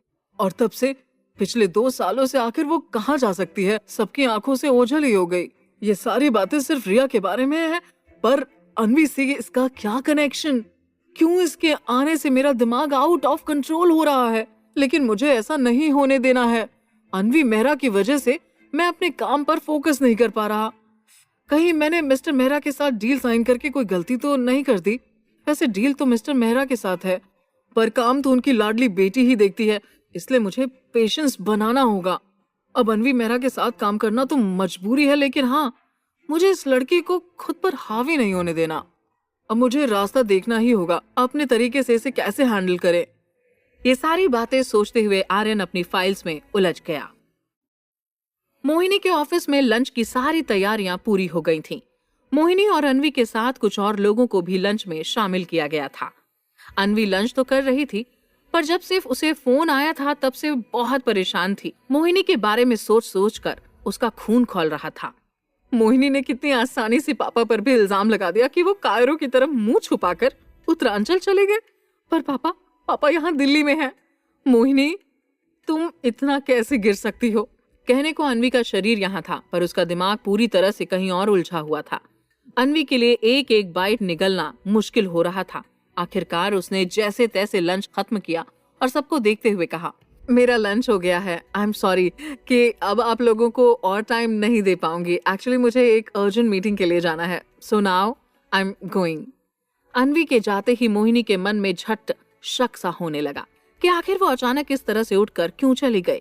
और फिर जैसे ही मोहिनी लंच से फ्री हुई तो उसने फटाफट अपने केबिन में जाकर सुमित को फोन लगा दिया। हेलो सुमित, एक बहुत जरूरी बात जाननी है। अनवी अचानक लंच कंप्लीट किए बिना ही चली गई, जबकि उसे पता था कि ये लंच मैंने खास तौर पर उसके लिए ही रखा था। उसके साथ ही छोटा सा बिजनेस गेट टुगेदर था, पर ऐसे लग ही नहीं रहा था कि इस वक्त उसका ध्यान यहाँ इस ऑफिस में था। वो यहाँ थी, पर उसके दिमाग में कुछ और ही था। इसलिए मुझे अभी पता करके बताओ, क्या वो सच में अर्जेंट मीटिंग के लिए गई है? इस वक्त उसकी कौन सी मीटिंग है? मुझे सारी इन्फॉर्मेशन अभी चाहिए। कुछ ही देर बाद सुमित का कॉल बैक आ गया। आज तो उनकी कोई मीटिंग है ही नहीं। ये सुनकर मोहिनी का दिमाग ठनक गया, क्योंकि जब से अनवी के पास किसी का फोन आया था कि उसकी दादी कोमा में है, तब से ही अनवी के चेहरे के रंग ढंग बदल गए थे। आखिर बात क्या हो सकती थी? जरूर अनवी कुछ छुपा रही है मुझसे। पता करना होगा अनवी ने मुझसे मीटिंग को लेकर झूठ क्यों बोला। पर इस वक्त मोहिनी खुद को थका हुआ फील कर रही थी, क्योंकि कल से वो इस मीटिंग के लिए काफी भाग दौड़ कर चुकी थी और इसीलिए अनवी के जाते ही उसने भी घर जाना ठीक समझा और वो घर के लिए निकल गई। घर जाकर मोहिनी सीधे अपने रूम में चली गई, बैग बिस्तर पर पटका और जैसे ही लेटने को हुई कि उसकी नजर टेबल पर रखे ढेर सारे गिफ्ट पर गई जो उसके बर्थडे में आए थे। तब से वो इतनी बिजी थी कि गिफ्ट खोलकर ही नहीं देख पाई थी। इसलिए मूड फ्रेश करने के लिए मोहिनी बर्थडे के गिफ्ट एक एक करके देखने लगी। एक से एक शानदार और कीमती तोहफे मिले थे उसे बर्थडे पार्टी में। बहुत ज्यादा गिफ्ट थे। 10-15 गिफ्ट खोलने के बाद ही वो उनसे बोर भी हो चुकी थी। पर तभी उसकी नजर एक खास गिफ्ट पर गई जो गोल्डन रैपर में लिपटा हुआ चमक रहा था। पता नहीं क्यों, पर मोहिनी उसकी ओर अट्रैक्ट हो रही थी। गिफ्ट काफी बड़ा था। उसने दोनों हाथों से पकड़कर उसे अपने बेड पर रखा और रैपर हटाने लगी। कुछ ही सेकंड में एक ओरिजिनल पेंटिंग चमकीले रैपर से बाहर निकल कर आई। ये 4x6 की ओरिजिनल पेंटिंग थी जिसे किसी ने बड़ी ही खूबसूरती के साथ बनाया था। मोहिनी को चंद मिनट भी नहीं लगे उस पेंटिंग को समझने में। इसीलिए पेंटिंग को देखते ही जैसे उसके हाथ पैर ठंडे पड़ गए। उसकी आंखों के सामने अंधेरा छा गया, क्योंकि पेंटिंग में उसे वही सब नजर आया जब उसने और वरुण ने रिया को जंगल से आते हुए देखा था और मोहिनी ने बहला फुसलाकर उसे लिफ्ट दी थी। वही सड़क, उतना ही अंधेरा, वैसी ही खूबसूरत लड़की और उसके शरीर पर वही रेशमी नीला गाउन जो उस रात रिया ने पहन रखा था। ये सब देखकर कुछ पल के लिए मोहिनी जैसे कोमा में चली गई थी। यहाँ अनवी मोहिनी के ऑफिस से जैसे तैसे जान छुड़ाकर वहां से निकलकर सीधा उस आदमी के पास गई जिसे उसने पता लगाने का काम दिया था और उससे सारा डिटेल जानने लगी। उस आदमी ने अनवी को एक एक करके बताया। मैम, आपने मुझे जो काम सौंपा था मैंने पूरी ईमानदारी और लगन के साथ किया है। मोहिनी राय सिंह पिछले कुछ दिनों में जहाँ जिस वक्त गई मैंने उन पर नजर रखी। मुझे उनके कॉल डिटेल से, उनकी बातों से और उनके आसपास के लोगों से पता चला कि वो इस अस्पताल में कई बार आती हैं। और जब मैं पीछा करते हुए अस्पताल के अंदर गया तो देखा कि अस्पताल के किसी एक रूम में उनका अक्सर चक्कर लग ही जाता है। आपने जो फोटो दी थी उस फोटो से अस्पताल में एडमिट आदमी का चेहरा काफी हद तक मैच कर रहा है। वो आदमी कोमा में है। ऐसा लगता है जैसे एक अरसा बीत गया है उसे कोमा में रहते हुए, इसलिए शरीर में काफी कुछ बदलाव आ गए हैं। पर हाँ, इस फोटो के हिसाब से यही लगता है कि शायद ये वही आदमी है। बाकी आप खुद ही देखकर तसल्ली कर लीजिए। अन्वी ने माथे पर बल देते हुए कहा। अच्छा, मोहिनी के साथ कोई और भी आता है इस हॉस्पिटल में? मुझे नहीं लगता कि मोहिनी के अलावा किसी और को इस बात की भनक तक होगी। ये कहते हुए उसने कुछ पेपर अन्वी के हाथ में देकर कहा, मैम ये लीजिए हॉस्पिटल का मैप और सारे डिटेल्स। पेपर हाथ में लेकर अन्वी ने उस आदमी को एक मोटी रकम दी और खुद ही गाड़ी ड्राइव करके अस्पताल पहुंच गई। यहाँ मोहिनी ने जैसे ही वो पेंटिंग देखी, उसके तो हाथों के तोते ही उड़ गए। उसे समझ नहीं आ रहा था कि वो क्या करती। आखिरकार उसका दिमाग पेंटिंग पर लटक रहे टैग पर गया, जिसमें कोई नाम ही नहीं था। ये देखकर वो और भी घबरा गई। आखिर ये पेंटिंग दी किसने? मोहिनी हड़बड़ाते हुए सारी चीजें चेक कर रही थी, पर तभी उसे फटा हुआ चमकीला रैपर दिखा और उस पर चिपका हुआ शॉप का कार्ड भी दिख गया, जहां से ये पेंटिंग खरीदी गई थी। एक सेकंड भी नहीं लगा, मोहिनी ने झट से उस नंबर पर फोन किया और जैसे ही फोन उठा तुरंत पूछने लगी, हेलो, आपके यहाँ पेंटिंग बेची जाती हैं क्या? वहां से जवाब आया, जी मैडम, मॉल में हमारी पेंटिंग की ही बहुत बड़ी शॉप है। बताइए क्या आप कोई पेंटिंग बनवाना चाहती हैं? बहुत बढ़िया काम करके देंगे मैडम जी। जी, वो एक्चुअली आपकी शॉप से खरीदी गई एक पेंटिंग मुझे तोहफे में मिली है। वो पेंटिंग काफी पसंद आई, तो बस मैं उसके बारे में थोड़ा सा आपसे इंक्वायरी करना चाहती थी कि पेंटिंग किसने और कब बनवाई। मतलब आपके यहाँ से वो पेंटिंग कौन लेकर गया था? मैं आपको व्हाट्सएप पर इसकी फोटो सेंड करती हूँ, क्योंकि ठीक ऐसी ही एक पेंटिंग मैं भी बनवाना चाहती हूँ। मोहिनी ने मोबाइल पर फोटो भेज दी और जवाब का इंतजार करने लगी। कुछ देर बाद दोबारा शॉपकीपर का फोन आया और उसने कहा, अरे हाँ मैडम, याद आया, ये पेंटिंग तो कल ही कोई लेकर गया था। किसी के बर्थडे के लिए गिफ्ट करनी थी उन्हें, बहुत पसंद आई और उन्होंने ले ली। मोहिनी ने उकताते हुए पूछा, कल लेकर गया? पर कौन? क्या आप मुझे उसका नाम बता सकते हैं? दुकानदार ने बातें बनाते हुए कहा, अरे मैडम जी, मेरी दुकान पर तो हजारों पेंटिंग आती जाती हैं। दिन रात लोग खरीदते और बेचते रहते हैं। ऐसे मैं आपको कैसे बता पाऊंगा कि कौन लेकर गया? बहुत मुश्किल है। मोहिनी समझ गई कि दुकानदार जानबूझकर उसे उलझा रहा था, इसलिए मोहिनी ने मौके की नजाकत को समझते हुए कहा, सुनो, अगर मैं इसी वक्त तुम्हें 10,000 पेटीएम कर दूं तो शायद सब कुछ याद आ जाएगा। ये सुनकर ही दुकानदार ने अचानक अपना मूड बदलकर हंसते हुए कहा, मैडम जी कैसी बात कर रही हैं आप? अच्छा ठीक है, जब आप इतना बोल ही रही हैं तो मैं कोशिश करता हूँ। कुछ देर बाद ही दोबारा कॉल आया और उसने बताया, मैडम जी पता चल गया, ये पेंटिंग तो अन्वी मेहरा नाम की एक लड़की लेकर गई थी। ये सोचकर मोहिनी पर जैसे गाज गिर गई हो, पर मोहिनी ने खुद को संभालते हुए पूछा, क्या मतलब, ये पेंटिंग अन्वी मेहरा ने बनवाई है? अरे नहीं नहीं मैडम, बनवाई नहीं, वो तो बस कल अचानक मेरी दुकान पर आई, उन्हें पेंटिंग अच्छी लगी और उन्होंने खरीद ली। क्या? अच्छा ठीक है, अब तुम मुझे ये बताओ कि पेंटिंग तुम्हारे पास आई कहाँ से? किसने बेची तुम्हें ये पेंटिंग? मुझे जल्दी से उसका पता चाहिए। मोहिनी ने एक बार फिर गुस्से में कहा, 50,000, मैं तुम्हें इस काम के लिए 50,000 दूंगी। बस मुझे जल्दी से उसका नाम चाहिए जिसने ये पेंटिंग तुम्हारी दुकान पर बेची और जिसने ये पेंटिंग बनाई है। कुछ देर बाद दुकान वाले का मैसेज आया, मैम सब कुछ पता चल गया है, पर इसके लिए आपको मेरी शॉप पर आना होगा। मैं सारी डिटेल आपको बताऊंगा। क्या शॉपकीपर के जरिए कोई नया राज खुलने वाला है? क्या मोहिनी समझ जाएगी कि अन्वी का रिया से कोई कनेक्शन है, या मोहिनी का सच सामने आ जाएगा? इन सभी सवालों के जवाब जानने के लिए सुनते रहिए रिश्ता रिवेंज का, सिर्फ पॉकेट एफएम पर। बिना देर किए मोहिनी मॉल में शॉप पर पहुंच गई। शॉपकीपर जैसे उसके इंतजार में ही बैठा था। मोहिनी ने जाते ही जल्दी से कहा, बताओ मुझसे किसने बनवाई ये पेंटिंग्स? तभी शॉपकीपर बोला, मैडम जी पहले 50,000। मोहिनी ने गुस्से में पैसे उसकी तरफ फेंकते हुए कहा, ये लो, शायद अब तुम्हारी जुबान अच्छी तरह चलेगी। तो मैडम जी बात ऐसी है कि आज से ठीक 2 साल पहले एक आदमी हमारी दुकान पर ये पेंटिंग बेच कर गया था। उसका नाम था आनंद चतुर्वेदी। वो जल्दी में गया, ऐसा लग रहा था उसे पैसों की बहुत जरूरत थी, तब से ये यही रखी थी। अच्छा हुआ कि कल मैडम जी ने ऊंचे दामों पर इसे खरीद लिया और हमारी पेंटिंग बिक गई। ये सुनकर मोहिनी का दिमाग एक बार फिर चकरा गया। उसने बुदबुदाते हुए कहा, आनंद चतुर्वेदी? ओह गॉड, ये तो उसी ड्राइवर का नाम था जिसको ठिकाने लगाकर हमने ये अफवाह फैला दी थी कि रिया इस ड्राइवर के साथ भाग गई। मतलब कहीं ये आनंद जिंदा तो नहीं है? अरे नहीं, आनंद के ऊपर तो हमने पेट्रोल डालकर आग लगाई थी, वो जिंदा नहीं हो सकता। ये सोचते हुए मोहिनी जैसे ही मॉल से बाहर निकली कि दुकान वाले ने तुरंत अन्वी को फोन लगाकर कहा, मैडम, आपने जैसा बोला था, मैंने उन मैडम को बिल्कुल वैसा ही बताया, आपका काम हो गया। यहाँ आर्यन कहीं चैरिटी के लिए जा रहा था। उसने बहुत सारे कपड़े कंबल गाड़ी में रखवाए और एक बैग में कैश पेमेंट रखते हुए ड्राइवर से कहा, ड्राइवर, गाड़ी इस एड्रेस की तरफ ले लो। आर्यन कुछ ही देर में वहां पहुंच गया था। उसने सारा सामान वहां पर दिया और जैसे ही जाने को हुआ कि वहां के स्टाफ ने आर्यन से रिक्वेस्ट की, सर, आप हमेशा यहाँ आते हैं और इतना सामान यहाँ के लिए देकर चले जाते हैं, पर कभी किसी ने भी आपको देखा तक नहीं। हमारी रिक्वेस्ट है कि आज आप अपने हाथों से सामान सबको दीजिए, कम से कम वो आपको देख तो पाएंगे कि आप उनके लिए इतना कुछ कर रहे हैं। और जब ऐसे में हमें लोगों की दुआएं मिलती हैं तो वो काम कर जाती हैं।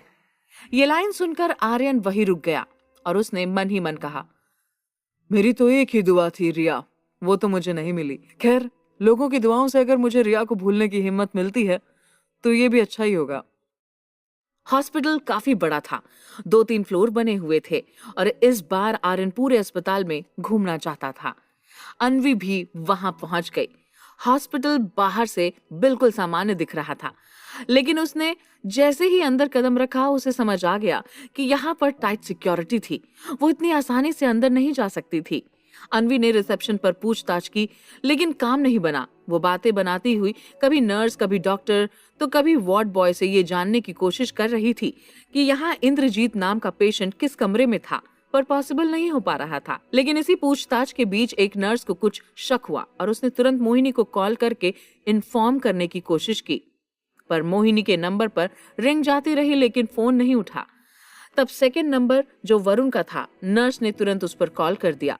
वरुण ने पहली ही रिंग में फोन उठा लिया। नर्स ने बताया, हेलो, मैं हॉस्पिटल से नर्स बोल रही हूँ। यहाँ पर कोई लड़की आई है जो मिस्टर इंद्रजीत के बारे में पूछताछ कर रही है। अभी तक हमने उसे कुछ नहीं बताया था, मैडम ने मुझे पहले समझाया था, इसलिए मैंने टाइम वेस्ट ना करते हुए आपको इन्फॉर्म करना ठीक समझा। ये सुनते ही वरुण ने कार की चाबी उठाते हुए नर्स से कहा, okay, thank you for information, मैं अभी पहुंचता हूँ।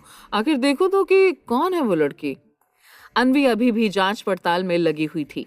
आखिरकार उसे रजिस्टर से पता चल गया कि इंद्रजीत सिंह इसी अस्पताल में है, पर अब अन्वी को साफ तौर पर मना कर दिया गया कि हम किसी अननोन पर्सन को पेशेंट से मिलने की परमिशन नहीं दे सकते। पेशेंट की फाइल में जिसका नाम है बस वही उनसे मिल सकता है, इसलिए आई एम सॉरी। अब उसके पास एक ही चारा था। वो जल्दी से बाहर गई, अपनी गाड़ी में से बुर्का लपेटते हुए दोबारा अस्पताल में एंट्री की। वरुण को 5 मिनट भी नहीं लगे घर से निकलने में। वो फटाफट गाड़ी ड्राइव करते हुए आगे बढ़ने लगा। उसने फोन स्पीकर पे डालकर मोहिनी को भी कॉल करने की कोशिश की, पर सेम प्रॉब्लम थी, मोहिनी का कॉल नहीं लग रहा था। वरुण हड़बड़ाते हुए तेजी से कार को अस्पताल की तरफ दौड़ा रहा था। अन्वी जब दोबारा बुर्का पहनकर हॉस्पिटल के अंदर आई तो उसने अपने होठों पर इंद्रजीत का नाम तक नहीं आने दिया। बस खुद को बेवकूफ दिखाते हुए अस्पताल में यहाँ से वहां चुपचाप घूम कर देखने की कोशिश कर रही थी कि किसी भी तरह से उस रूम तक पहुंच पाती। वो कभी एक रूम में जा रही थी तो कभी दूसरे रूम में। जल्दबाजी और हड़बड़ी में यहाँ से वहां भागती हुई कमरों को चेक कर रही थी। उसने सारा ग्राउंड फ्लोर अच्छे से देख लिया था, बस ऊपर के कमरे ही बचे थे। वो भागते हुए ऊपर जा रही थी, तभी अचानक किसी से टकराई और इससे पहले कि लुढ़कती हुई सीढ़ियों से नीचे आती, एक बार फिर 2 मजबूत बाहों ने उसे थाम लिया। और जब उसने देखा तो एक बार फिर उसने आर्यन मलिक के मजबूत बाहों में खुद को सुरक्षित पाया। अगर वो उसे नहीं बचाता तो पता नहीं अब तक कितनी हड्डियां टूटने की आवाज अन्वी के शरीर से आ चुकी होती। थैंक गॉड, बुर्के के अंदर से ही अन्वी के मुंह से आवाज आई। आवाज जैसे ही आर्यन के कानों में गई कि एक बार फिर उसके दिमाग ने झटका दिया, उसे सोचने पर मजबूर कर दिया कि अब तक उसे अन्वी से मिलने के बाद रिया की याद आती थी, पर ये क्या? अब इस बुर्के वाली लड़की को देखकर भी रिया की आवाज सुनाई दे रही है। जिस तरह इस लड़की ने थैंक गॉड बोला, रिया बिल्कुल ऐसे ही बोलती थी। अन्वी समझ चुकी थी कि आर्यन के मन में शक पैदा हो गया था, इसलिए उसने जल्दी से भागने की कोशिश की, पर इससे पहले कि वो यहाँ से जाती, आर्यन ने उसका हाथ पकड़ के बुर्का ऊपर कर दिया। अनवी ने बुर्के को वापस खींचते हुए गुस्से में कहा। डिस्कस्टिंग मिस्टर मलिक, क्या कर रहे हैं आप? किसी लड़की के साथ इस तरह की हरकतें करना अच्छा लगता है क्या? क्या सोचकर मेरा बुर्का ऊपर किया? आर्यन मलिक ने भावे चढ़ाकर अनवी को देखते हुए कहा, मिस मेहरा, मैं देख चुका हूँ कि आप कोई बुर्के वाली मोहम्मदन लड़की नहीं है, बल्कि अनवी मेहरा हैं। फिर ये स्वांग क्यों रच रही है बुर्का पहनकर? हॉस्पिटल में आखिर करना क्या चाहती हैं? एंड एक्सक्यूज मी, मैंने आपका रास्ता नहीं रोका, बल्कि आपकी हड्डियां टूटने से आपको बचाया है। आप जब भी मुझसे मिलती हैं, मुझे आपको संभालना पड़ता है। जब आप खुद को संभाल नहीं पाती तो अकेले कहीं जाती ही क्यों हैं? एनीवे, सच बात तो ये है कि जब आपने थैंक गॉड बोला तो अचानक मुझे किसी की याद आ गई, और बस इसी कंफ्यूजन के चलते मैंने आपका बुर्का हटा दिया। सो आई एम सॉरी। अनवी बुदबुदाई, तो तुम्हें अब तक मेरी आवाज याद है आर्यन? पर दूसरे ही पल उसने आर्यन को धक्का देते हुए खुद से दूर किया और गुस्से में तनकर उसके सामने खड़े होते हुए कहा, मिस्टर आर्यन मलिक, मुझे अपना काम अच्छे से आता है, लेकिन आप बताइए, हर बार आप क्यों मेरे रास्ते में आ जाते हैं? आप अपने काम से काम रखिए, मैं कुछ भी करूं उससे आपको क्या? इतना कहते हुए वो आर्यन की आंखों से ओझल हो गई। वो सबकी नजरों से खुद को बचाते हुए यहाँ वहां भाग रही थी कि तभी अचानक वरुण से टकराई और उसकी आंखें फैलती चली गई, क्योंकि आर्यन से बहस के चलते वो वापस बुर्के से अपने चेहरे को छुपाना भूल गई थी। पर इससे पहले कि वरुण अनवी को ठीक से देखता या कुछ पूछता, एक वार्ड बॉय वरुण से टकराया और उसके सारे मेडिसिन नीचे गिर गए। वरुण एक पल के लिए वार्ड बॉय से बात कर उसके मेडिसिन उठाकर देने लगा, और इसी उधेड़-बुन में जैसे ही वरुण का दिमाग अनवी से हटा कि वो वरुण की नजरों से ओझल हो गई। वरुण एक बार फिर पागलों की तरह उसे यहाँ वहां देखने लगा। उसने वार्ड बॉय को देखकर भी पूछा, वो बुर्के वाली लड़की जो अभी यहाँ थी, अनवी मेहरा, क्या तुमने देखा कि वो किस तरफ गई? इसी गहमा गहमी के बीच अनवी को अच्छा मौका मिल गया और उसने खुद को पास के एक वॉशरूम में बंद कर लिया। वो अंदर से ही सारी बातें सुन रही थी। वरुण आते जाते लोगों से पूछ रहा था। तभी किसी ने वरुण के कंधे पर पीछे से हाथ रखकर कहा, सर, ये रही वो बुर्के वाली मैडम जिन्हें आप ढूंढ रहे थे। वरुण पीछे पलटा तो देखा कि बुर्के में कोई और ही लड़की थी। वरुण ने झुंझलाते हुए कहा, अरे ये नहीं अनवी, मैं अनवी मेहरा की बात कर रहा हूँ। सर यही तो थी, तुमने मुझे बेवकूफ समझा है क्या? आई एम सॉरी सर, मैंने ऐसा कब कहा कि आप बेवकूफ हैं? पर पूरे हॉस्पिटल में बुर्के में तो मैंने सिर्फ इन्हीं को देखा है। वरुण अब भी पगलाया सा चारों तरफ देख रहा था। ऐसा कैसे हो सकता है? आखिरकार उसने रिसेप्शन पर जाकर पूछा, क्या आप बता सकते हैं कि वो लड़की कहाँ है जिसने मिस्टर इंद्रजीत राय के बारे में पूछा था? तभी रिसेप्शनिस्ट की निगाह पास खड़ी उस बुर्के वाली लड़की पर गई।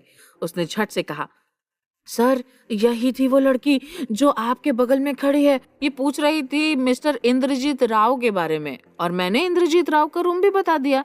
ये बगल वाले रूम में ही तो है। वरुण जैसे ही जाने को हुआ कि वही नर्स वरुण के सामने दिख गई जिसने उसे फोन किया था। उसने धीरे से कहा, सॉरी सर, वो इंद्रजीत राव के बारे में पूछ रही थी। मैंने गलती से राय सिंह सुन लिया और आपको परेशान किया। मोहिनी मैम ने सख्त हिदायत दी थी कि अगर ऐसा कुछ हो तो उन्हें तुरंत कॉल करें, इसलिए मैंने हड़बड़ी में कॉल कर दिया। वरुण के सामने सारी बात क्लियर हो गई थी, पर हाँ, उसके मन में अभी भी डाउट था। बार बार उसे अनवी का चेहरा नजर आ रहा था। पर तभी उसे आर्यन मलिक सीढ़ियों से नीचे आता दिखा और एक बार फिर वरुण का दिमाग चकरा गया कि ये सब आखिर हो क्या रहा था। ये आर्यन मलिक यहाँ क्या कर रहा है? वरुण को शक हुआ कुछ तो गड़बड़ है और वो छिपकर आर्यन पर नजर रखने लगा।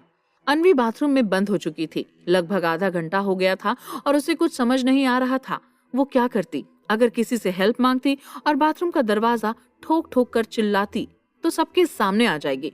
तभी तुरंत उसके दिमाग में एक आइडिया आया। हाँ, क्यों ना मिस्टर मलिक से हेल्प लूं? कितना भी खड़ूस हो, इस वक्त मुझे उसकी हेल्प की बहुत जरूरत है। उसने तुरंत आर्यन को कॉल किया। मिस्टर मलिक, मैं किसी वजह से यहाँ वॉशरूम में फंसी हूँ, प्लीज हेल्प मी। आर्यन को ठीक से समझ तो नहीं आ रहा था कि यहाँ क्या चल रहा था, पर फिर भी जाकर उसने दरवाजा खोला और अपने चेहरे पर बहुत सारे सवाल के साथ अनवी को देखकर कहा, मिस मेहरा, अब आप बताएंगी ये चल क्या रहा है? आप ये बुर्का पहनकर हॉस्पिटल में क्यों घूम रही हैं? अनवी ने जवाब दिया, बताऊंगी, पर प्लीज इस वक्त नहीं। इस वक्त मुझे आपकी हेल्प की जरूरत है। क्या आप मुझे मेरे घर छोड़ सकते हैं? क्योंकि अनवी नहीं चाहती थी कि वो खुद कार ड्राइव करती और कोई उसे देख लेता। इस बार आर्यन बिना बहस किए अनवी की बात मानने के लिए तैयार हो गया। ठीक है, मैं आपको घर छोड़ देता हूँ, पर इतना तो आप मुझे बता ही सकती हैं कि ये स्वांग क्यों बना रखा है? अनवी ने चारों तरफ देखते हुए कहा। कहा तो मैं आपको बाद में बताऊंगी, अभी जल्दी चलो। ठीक है, आप बाहर मेरी गाड़ी में वेट कीजिए। अनवी आर्यन की गाड़ी की तरफ बढ़ गई और आर्यन जैसे ही बाहर जाने लगा कि हॉस्पिटल का स्टाफ आर्यन को थैंक्स कहने के लिए आगे आ गया। आर्यन ने मुस्कुराते हुए कहा, थैंक्स कहने की जरूरत नहीं है, ऐसी जगहों पर चैरिटी करने से मन को जो सुकून मिलता है वो काफी है। आप लोगों का और समय नहीं लूंगा, मैं चलता हूँ। कहते हुए आर्यन बाहर जाने लगा, पर वरुण का ध्यान अब भी उस पर था और पीछा करते हुए वरुण देख चुका था कि बुर्के वाली लड़की आर्यन की गाड़ी में बैठ चुकी थी। वो जल्दी से वरुण की गाड़ी का पीछा करने लगा। अस्पताल से 3-4 किलोमीटर आगे जाकर जब गाड़ी बीच रास्ते में रुकी और गाड़ी से नीचे उतरकर लड़की ने अपना बुर्का ऊपर किया तो वरुण का दिमाग जैसे घूम गया।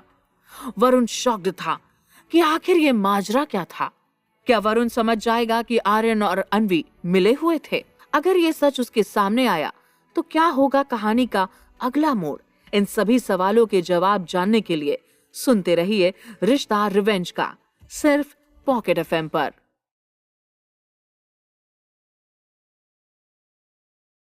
बुर्के के अंदर से जो लड़की निकली वो तो वही थी जिसे अस्पताल में वार्ड बॉय ने वरुण को मिलवाया था। ये देखकर वरुण को 440 वोल्ट का झटका लगा और उसने अपना सिर खुजलाते हुए कहा, मतलब जिसे मैं अनवी मेहरा समझ रहा था वो तो यही लड़की है, पर ये लड़की आर्यन मलिक के साथ क्या कर रही है? वरुण को कुछ सूझ ही नहीं रहा था और वो उस लड़की का पीछा करने लगा। वो लड़की एक तरफ चलने लगी, तभी वरुण ने आवाज लगाई, रुको। लड़की ने वरुण को इग्नोर कर दिया और वो तेजी से चलने लगी। ये देखकर वरुण अपनी गाड़ी में जा बैठा और फिर लड़की के सामने लाकर अपनी कार रोक दी। वरुण जब कार से उतरकर बाहर आया तो लड़की ने घबराते हुए पूछा, तुम कौन हो और मेरे पीछे क्यों पड़े हो? देखो, मैं ऐसा वैसा लड़का नहीं हूँ, वो तो मैंने तुम्हें आर्यन मलिक के साथ देखा, इसलिए पूछ रहा था कि तुम उन्हें कैसे जानती हो। वरुण ने बात को घुमाया नहीं और सीधे सीधे मन में चल रहा सवाल कर दिया, ओह, तो इसलिए तुम मेरा पीछा कर रहे थे? मुझे लगा वो एक्चुअली अस्पताल में मेरी फ्रेंड के डैड एडमिट हैं और मैं उनसे मिलने ही अस्पताल गई थी।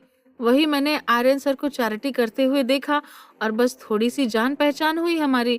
फिर मुझे घर जाना था और मेरे पास टैक्सी के लिए पैसे नहीं थे तो सर से ही लिफ्ट मांग ली। बुर्के वाली लड़की ने झट से सारी बात बता दी। वरुण ने फिर माफी मांगते हुए कहा, सॉरी, वो मुझे कुछ कंफ्यूजन हो गया था, इसलिए बस पूछ लिया, एंड थैंक यू मेरी कंफ्यूजन दूर करने के लिए। इतना कहकर वरुण अपनी गाड़ी में जाकर बैठ गया और सामने से गाड़ी हटाकर बड़बड़ाने लगा, मैं सच में उल्लू का पट्टा हूं। इतनी देर से इस लड़की का पीछा कर रहा था और लास्ट में मुझे पता चलता है कि वो तो अनवी मेरा है ही नहीं। उधर जब आर्यन की गाड़ी मेहरा हाउस के बाहर रुकी तो अनवी ने आर्यन को हल्की सी स्माइल दी। आर्यन, थैंक यू मेरी हेल्प करने के लिए। अगर आज तुम ना होते तो वो वरुण मुझे देख लेता और फिर सारा भांडा। अनवी इतना बोलते हुए रुक गई। तभी आर्यन ने कहा, मिस मेहरा, मुझे ये तो नहीं पता ये सब तुम क्यों कर रही हो, पर होप सोच कर कि तुम कुछ गलत नहीं कर रही। मैं ये सब सॉरी, मैं अभी तुम्हें नहीं बता सकती, पर जब सही टाइम आएगा तो बता दूंगी। अनवी को अभी इस बात का खुलासा करना ठीक नहीं लगा और उसने आर्यन को भी पूरी बात नहीं बताई। इट्स ओके मिस मेहरा, वैसे भी मुझे किसी के पर्सनल मामलों में कोई इंटरेस्ट नहीं है and I am late already, so I need to leave now. Aryan Malik ने भी बात जानने में कोई दिलचस्पी नहीं दिखाई और गाड़ी टर्न करके निकल गया। अनवी वहीं रुककर पीछे से गाड़ी को देख रही थी और फिर खुद में ही बुदबुदाने लगी, वैसे ये लड़का इतना भी अकड़ू नहीं है जितना मैं इसे समझ रही थी, वरना इस तरह से मेरी हेल्प नहीं करता। अनवी जब कुछ देर बाद चेंज करके डिनर करने रूम से बाहर आई तो मिस्टर मेहरा उसे खोया खोया देखकर पूछने लगे, बेटा सब ठीक तो है ना? तुम कुछ खोई खोई सी लग रही हो। डैड, आज मैं हॉस्पिटल गई थी अपने पापा से मिलने। मुझे पता चला कि वो कोमा में हैं, पर मैं उनको देख भी नहीं पाई और मुझे छिपते छिपाते लौटना पड़ा। फिर अनवी पूरी बात बताने लगी। वो तो आर्यन पता नहीं अचानक वहां कैसे आ गया और उसने मेरी हेल्प कर दी, पर वो वरुण तो बाद में भी हमारा पीछा कर रहा था और मुझे लगा कि मैं रंगे हाथों पकड़ी जाऊंगी। फिर उस वरुण से पीछा कैसे छुड़ाया? मिस्टर मेहरा ने सवालिया नजरों से देखते हुए पूछा। वो तो सिग्नल लगने पर बुर्के वाली लड़की नजर आ गई हमें और वो आर्यन की एहसानमंद थी, इसलिए हेल्प करने के लिए मान गई।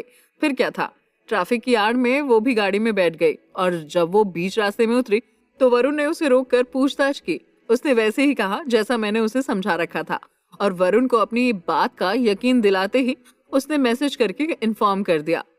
अनवी ने पानी का ग्लास उठाया और पानी पीकर चैन की सांस लेने लगी। मिस्टर मेहरा ने अनवी के हाथ पर अपना हाथ रखकर समझाया, अनवी, तुम इतनी लापरवाह कैसे हो सकती हो? तुमने हॉस्पिटल जाने से पहले एक बार नहीं सोचा कि वहां पर मोहिनी के लोग भी हो सकते हैं, और अगर तुम पकड़ी जाती तो तुम्हारा सच सबके सामने आ जाता। डैड, उस वक्त मैं इमोशनल हो गई थी और पापा की हालत के बारे में सुनकर बिना सोचे समझे चल पड़ी। पर आप सही कह रहे हैं, मुझे इस तरह से लापरवाह नहीं होना चाहिए। वो तो शुक्र है आर्यन का, जिसने मुझे फंसने से बचा लिया। अनवी के दिल में आज पहली बार आर्यन को लेकर गुस्से की जगह आभार की भावना थी। उसे तो यही लग रहा था कि आज अगर आर्यन ना होता तो उसकी पोल खुल जाती। डिनर के बाद जब अनवी रूम में जाकर लेटी तो मोहिनी की सारी करतूतें उसकी आंखों के सामने चलने लगी और वो उठकर बैठ गई। मोहिनी, तुम इस हद तक गिर जाओगी इसकी गुंजाइश नहीं थी। मुझे तो तुमने सौतेला समझा, पर पापा तो तुम्हारे रियल थे ना। फिर तुमने उनके साथ ऐसा किया और उत्तरांचल का झूठ बोला। मैं तुम्हें जब तक पूरी तरह से बर्बाद नहीं कर दूंगी मुझे चैन नहीं मिलेगा, और मेरे माँ पापा की आंखों से बहते हर आंसू का बदला मैं तुमसे लेकर रहूंगी। ये रिया राय सिंह का वादा है तुमसे। इस वक्त अनवी के दिल में जो बदले की आग लगी हुई थी वो और भड़क गई। कोई भी बेटी अपने माता पिता के साथ इतना कुछ गलत होते देखकर चुप बैठती तो कैसे? जब रात का अंधेरा दिन के उजाले में बदल गया तो मोहिनी ने रेडी होकर वरुण को फोन मिलाया और पूछने लगी, वरुण, तुम रेडी हो गए ना? मैं बस निकल रही हूँ।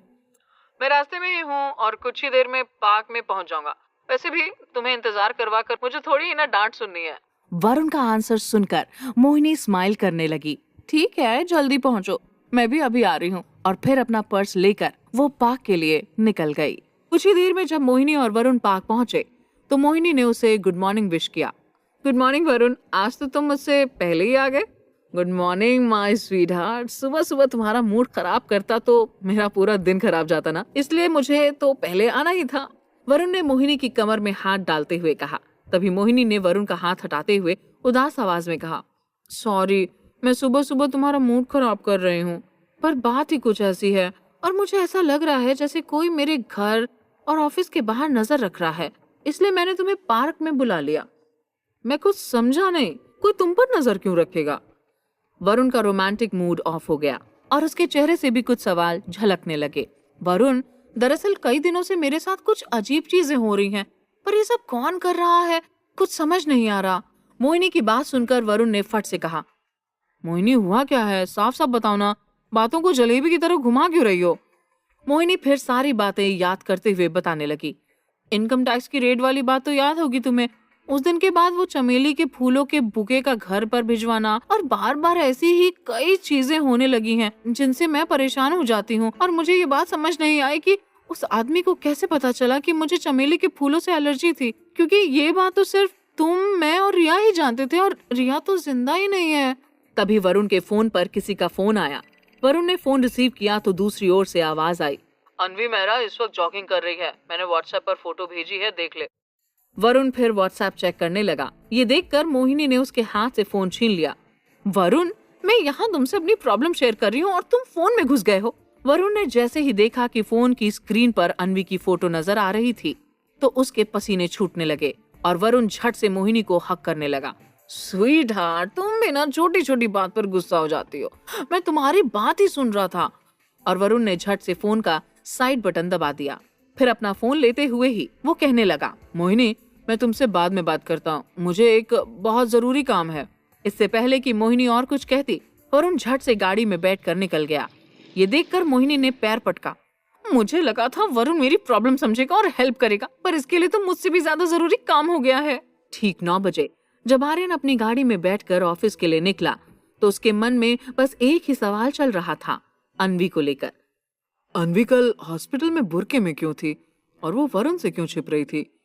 ये अनवी और वरुण के बीच का क्या माजरा है, कुछ समझ नहीं आ रहा। पर मैं बार बार यही क्यों सोच रहा हूँ, मुझे इन सबसे क्या लेना देना? आर्यन हर बार अपने मन में चल रहे सवाल को झटकने की कोशिश कर रहा था, पर घूम फिर कर उसका मन एक ही बात पर आकर अटकने लगता था। इसी दौरान उसके फोन की रिंगटोन बजने लगी और फोन रिसीव करने पर पीए ने बताया, वो कोलकाता वाले क्लाइंट्स आपसे मिलना चाहते हैं और उन्होंने तारा रेस्टोरेंट में मीटिंग रखी है। पर उनके साथ मीटिंग तो कल थी ना, फिर अभी अचानक? आर्यन के सवाल का जवाब देते हुए पीए ने बताया, हाँ सर, मीटिंग तो कल की थी, पर उन्हें कोई इमरजेंसी आ गई और वो आज ही कोलकाता लौट रहे हैं, इसलिए उन्होंने 10 बजे की ही मीटिंग रख दी। कुछ देर बाद जब आर्यन तारा रेस्टोरेंट पहुंचा तो जैसे ही वो गाड़ी से उतरकर रेस्टोरेंट की ओर बढ़ रहा था, अचानक उसका सिर किसी लड़की के सिर से टकराया और एक पल के लिए वो उस लड़की को ही ताके जा रहा था। तभी अनवी ने दोबारा सिर टकराते हुए कहा, सॉरी, वो बड़े बुजुर्ग कहते हैं एक बार सिर टकराए तो पूरे दिन झगड़े होते हैं और मैं आपसे लड़ना नहीं चाहती। वैसे तुम यहाँ क्या कर रही हो और हर बार टकराने के लिए तुम्हें मैं ही मिलता हूँ? दोबारा सिर टकराने पर आर्यन को ध्यान आया और अनवी को देखते ही उसे कुछ चिढ़ होने लगी। सर, इनको मैंने ही यहाँ बुलाया है, हमारे प्रोजेक्ट में मिस्टर मेहरा भी ऐड है ना, इसलिए इनका भी मीटिंग में होना जरूरी था। पीछे से पीए ने आकर आर्यन को सफाई दी। अनवी का मासूम चेहरा अंदर ही अंदर आर्यन को रिया की याद दिला रहा था, जिस कारण उसने गुस्से से मुट्ठियां भींची और रेस्टोरेंट के भीतर चला गया। तभी पीए ने अनवी को बताया, मैम आप सर की बातों का बुरा मत मानिएगा, वो दिखने में थोड़े अकड़ू और खड़ूस हैं, पर दिल के बहुत अच्छे हैं। बस उनको ज्यादा किसी से घुलना मिलना या बात करना पसंद नहीं है, और लड़कियों से पता नहीं उनको क्या एलर्जी है कि हमेशा चिढ़ते रहते हैं। दूसरी ओर वरुण को याद आया, जिस तरह वो पार्क से चला गया, इस बात पर मोहिनी गुस्से से आग बबूला हो गई होगी और एटम बम की तरह फट जाएगी। इसलिए मोहिनी का गुस्सा कम करने के लिए वरुण ने किसी को फोन किया और फिर मोहिनी के घर जाने लगा। कुछ देर बाद जब वो मोहिनी के घर पहुंचा तो मोहिनी अपने रूम में थी। वरुण ने फोन पर किसी को वहां आने को कहा और फिर खुद सीधा मोहिनी के रूम की ओर बढ़ गया। वरुण को रूम में आते देखकर मोहिनी ने मुंह फुला लिया। आप क्यों आए हो यहाँ? जाकर अपना जरूरी काम करो। बेबी, वही तो करने आया हूँ, तुम्हारे साथ रोमांस, इससे ज्यादा मेरे लिए क्या जरूरी हो सकता है? वरुण मोहिनी के करीब जाते हुए उसका गुस्सा कम करने लगा। मोहिनी ने धक्का लगाते हुए गुस्से में कहा, मुझे तो पार्क में छोड़कर चले गए थे ना, फिर ये सब नाटक क्यों? तभी वरुण ने मोहिनी का हाथ पकड़ा और कहा, तुम मेरे साथ आओ, अभी तुम्हें सब पता चल जाएगा। और वो मोहिनी को रूम से बाहर ले गया। मोहिनी ने जब देखा घर में कैमरे फिट किए जा रहे थे तो उसका गुस्सा झट से गायब हो गया और वो प्यार से पूछने लगी, तो ये तो तुम मुझे बताकर भी कर सकते थे ना? मैंने सोचा सीधे तुम्हारी प्रॉब्लम्स का सोल्यूशन निकाल लो, फिर ही तुमसे बात करूंगा। तुमने अननोन नंबर को लेकर भी कहा था ना, जरा मुझे दिखाना। वरुण के इतना कहते ही मोहिनी रूम में गई और अपना फोन लेकर आ गई। वरुण ने लास्ट नंबर देखा और अपने फोन से उसी नंबर पर फोन किया। जैसे ही मिस्टर मेहरा ने फोन रिसीव किया, वरुण अपना जाल बिछाने लगा। हेलो सर, आपके लिए गुड न्यूज है, लकी पर्सन के नाम से आपके नाम की एक लॉटरी निकली है, इसलिए आप अपना पूरा नाम और डिटेल्स बता दीजिए ताकि लॉटरी के पैसे आपको ट्रांसफर कर सके। मिस्टर मेहरा ने फट से अपना नाम बता दिया। हाँ हाँ, क्यों नहीं, मैं मिस्टर मेहरा बोल रहा हूँ। इतना सुनते ही वरुण और मोहिनी शॉक्ड हो गए। क्या मोहिनी और वरुण को पता चल जाएगा कि अनजान शख्स कोई और नहीं बल्कि मिस्टर मेहरा है? क्या आर्यन अनवी को पहचान पाएगा? इन सभी सवालों के जवाब जानने के लिए सुनते रहिए रिश्ता रिवेंज का, सिर्फ पॉकेट एफएम पर। फोन स्पीकर पर था, जिस कारण से मोहिनी और वरुण ने शॉक्ड होते हुए एक साथ पूछा, मिस्टर मेहरा? तभी फोन की दूसरी ओर से हंसने की आवाज आने लगी और मिस्टर मेहरा ने ठहाका लगाते हुए थोड़ी खिंचाई की। जी हाँ, क्यों? क्या आप मुझे नहीं जानते? मुझे तो सारा देश जानता है, मैं देश का जाना माना इतना बड़ा बिजनेसमैन हूँ। अब आप मुझे लॉटरी के पैसे ट्रांसफर नहीं करेंगे या आपकी नीयत फिसल गई है? और फिर हंसने की आवाज गूंजने लगी। कौन हो तुम और चाहते क्या हो? क्यों इस तरह से मजाक कर रहे हो? मोहिनी तिलमिलाने लगी हंसने की आवाज सुन। मैंने अभी तो बताया ना कि मैं मिस्टर मेहरा हूँ। लगता है आपको सच हजम नहीं हो रहा। अगर मैं लड़की होता तो मैं अनवी मेहरा भी बन जाता आपके लिए, जिनके आगे पीछे घूमने का तुम दोनों एक मौका नहीं छोड़ते, है ना वरुण? सही कहा ना? आज सुबह भी तुम अनवी को इम्प्रेस करने आए थे ना, पर वो जॉगिंग करके घर लौट गई और तुमने उसे इम्प्रेस करने का मौका गवा लिया, है ना? अनवी जब जॉगिंग करके लौट रही थी तभी उसने वरुण को देख लिया था और वो जानबूझकर इग्नोर करके घर चली गई थी। मिस्टर मेहरा को जब अनवी ने ये बात बताई तो वो इसी बात का यूज करके अनवी के प्लान को सक्सेसफुल बनाने में लग गए। मोहिनी ने वरुण से फोन छीन लिया और पूछने लगी, तुम्हें कैसे पता कि हम कब क्या करते हैं और क्या नहीं? मिस मोहिनी, आपसे मुझे ये उम्मीद नहीं थी। आपसे मैंने क्या कहा था इतनी जल्दी भूल गई? मेरी नजर हर वक्त तुम पर है, इसलिए मेरे साथ कोई चालाकी मत चलना। पिछली बार वाला सबक भूल गई या दोबारा हथकड़ी पहननी है? मिस्टर मेहरा की हथकड़ी वाली बात ने मोहिनी को वो पल याद दिला दिया जब इनकम टैक्स की रेड पड़ी तो पुलिस कैसे उसे गिरफ्तार करके ले जाने वाली थी। और मोहिनी का चेहरा गुस्से से लाल हो गया और वो अनजान शख्स को जानने के लिए छटपटाने लगी। तुम्हें मुझे परेशान करने का इतना ही शौक चढ़ा है तो सामने क्यों नहीं आते? इस तरह छिपकर वार करने वाला इंसान सिर्फ बुज़दिल और कायर होता है। हिम्मत है तो अपना नाम बताओ और सामने से आकर लड़ो ना। तभी फोन कट गया और मोहिनी हेलो हेलो कहते हुए भड़क गई। फिर मोहिनी ने वरुण के फोन को जोर से एक तरफ फेंक दिया और वरुण को घूरने लगी जैसे कि वो खूंखार शेरनी हो और अभी अपने शिकार पर झपटा मारेगी। इससे पहले कि मोहिनी कुछ भी कहती, वरुण ने सफाई देते हुए कहा, बेबी वो इंसान झूठ बोल रहा था। मैं अनवी मेहरा को इम्प्रेस क्यों करूंगा? ये पता नहीं कौन है पर जानबूझकर हमारे बीच फूट डालने की कोशिश कर रहा है ताकि हम दोनों लड़ने लग जाएं और ये मौके का फायदा उठा हमें नए जाल में फंसा सके। मुझे नहीं पता कौन सच बोल रहा है और कौन झूठ। मैं परेशान हो गई हूँ और मुझे अभी के अभी जानना है कि ये इंसान है कौन। मोहिनी को भी वरुण की बात कुछ कुछ सही लग रही थी पर अनजान शख्स की बातें भी उसे खटकने लगी और वो उस शख्स का पता लगाने के लिए उतावली होने लगी। तुम पहले पानी पी लो और खुद को शांत करो, फिर मुझे सोच कर बताओ कि कौन तुम्हें इस तरह से परेशान कर सकता है। वरुण पानी के ग्लास को मोहिनी के मुंह तक लेकर आ गया। मोहिनी पानी पीकर सोफे पर बैठ गई और अपने सिर को दोनों हाथों से पकड़कर सोचने लगी, कौन मुझे इस तरह से परेशान कर सकता है? जब मैंने और वरुण ने रिया को मारा था तब वहां पर कोई नहीं था। फिर ये शख्स कौन है और उसके पास वाकई कोई सबूत है भी या नहीं? वरुण के फिर पूछने पर मोहिनी ने बताया, वरुण मुझे नहीं पता ये कौन है और क्यों ऐसे कर रहा है। और एक बात तो क्लियर है कि वो पैसों के लिए ये सब नहीं कर रहा, वरना सीधे पैसे लेकर बात वही खत्म कर देता। ये जो कोई भी है उसका मकसद मुझे परेशान करना है, पर क्यों? I don't know.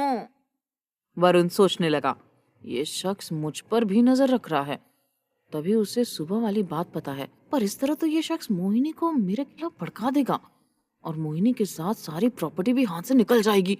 मुझे किसी भी तरह मोहिनी की प्रॉपर्टी अपने नाम करानी होगी, उसके बाद ही मैं इसे छोड़ सकता हूँ। वैसे भी अनवी को पटाना इतना आसान नहीं है और जब तक वो पट न जाए मुझे मोहिनी के साथ रिश्ता बनाए रखना होगा। मोहिनी, तुम्हें परेशान होने की कोई जरूरत नहीं है। तुम मुझे सारे नंबर फॉरवर्ड कर दो, मैं पता लगा लूंगा किसके नंबर्स हैं ये। और घर के अंदर और बाहर तो कैमरे लग गए हैं, इसलिए घबराने की जरूरत नहीं है। वरुण ने मोहिनी को समझाया और अननोन नंबर्स अपने व्हाट्सएप पे फॉरवर्ड करवा के निकल गया। दोपहर के समय अनवी जब काम से फ्री हुई तो डैड का मैसेज देखकर तुरंत चेक करने लगी। अनवी ने जैसे ही मैसेज पढ़ा तुरंत मिस्टर मेहरा को फोन लगाकर कहने लगी, डैड आपने ये अच्छा किया सिम कार्ड नष्ट करके, पर अब कुछ दिनों के लिए हमें शांत रहना होगा। वो दोनों नंबर से हम तक पहुंचने की कोशिश जरूर करेंगे। फिक्र मत करो, मैं तुम्हारा डैड हूँ। तुम ये सब छोड़ो और ये बताओ आज की मीटिंग कैसी थी?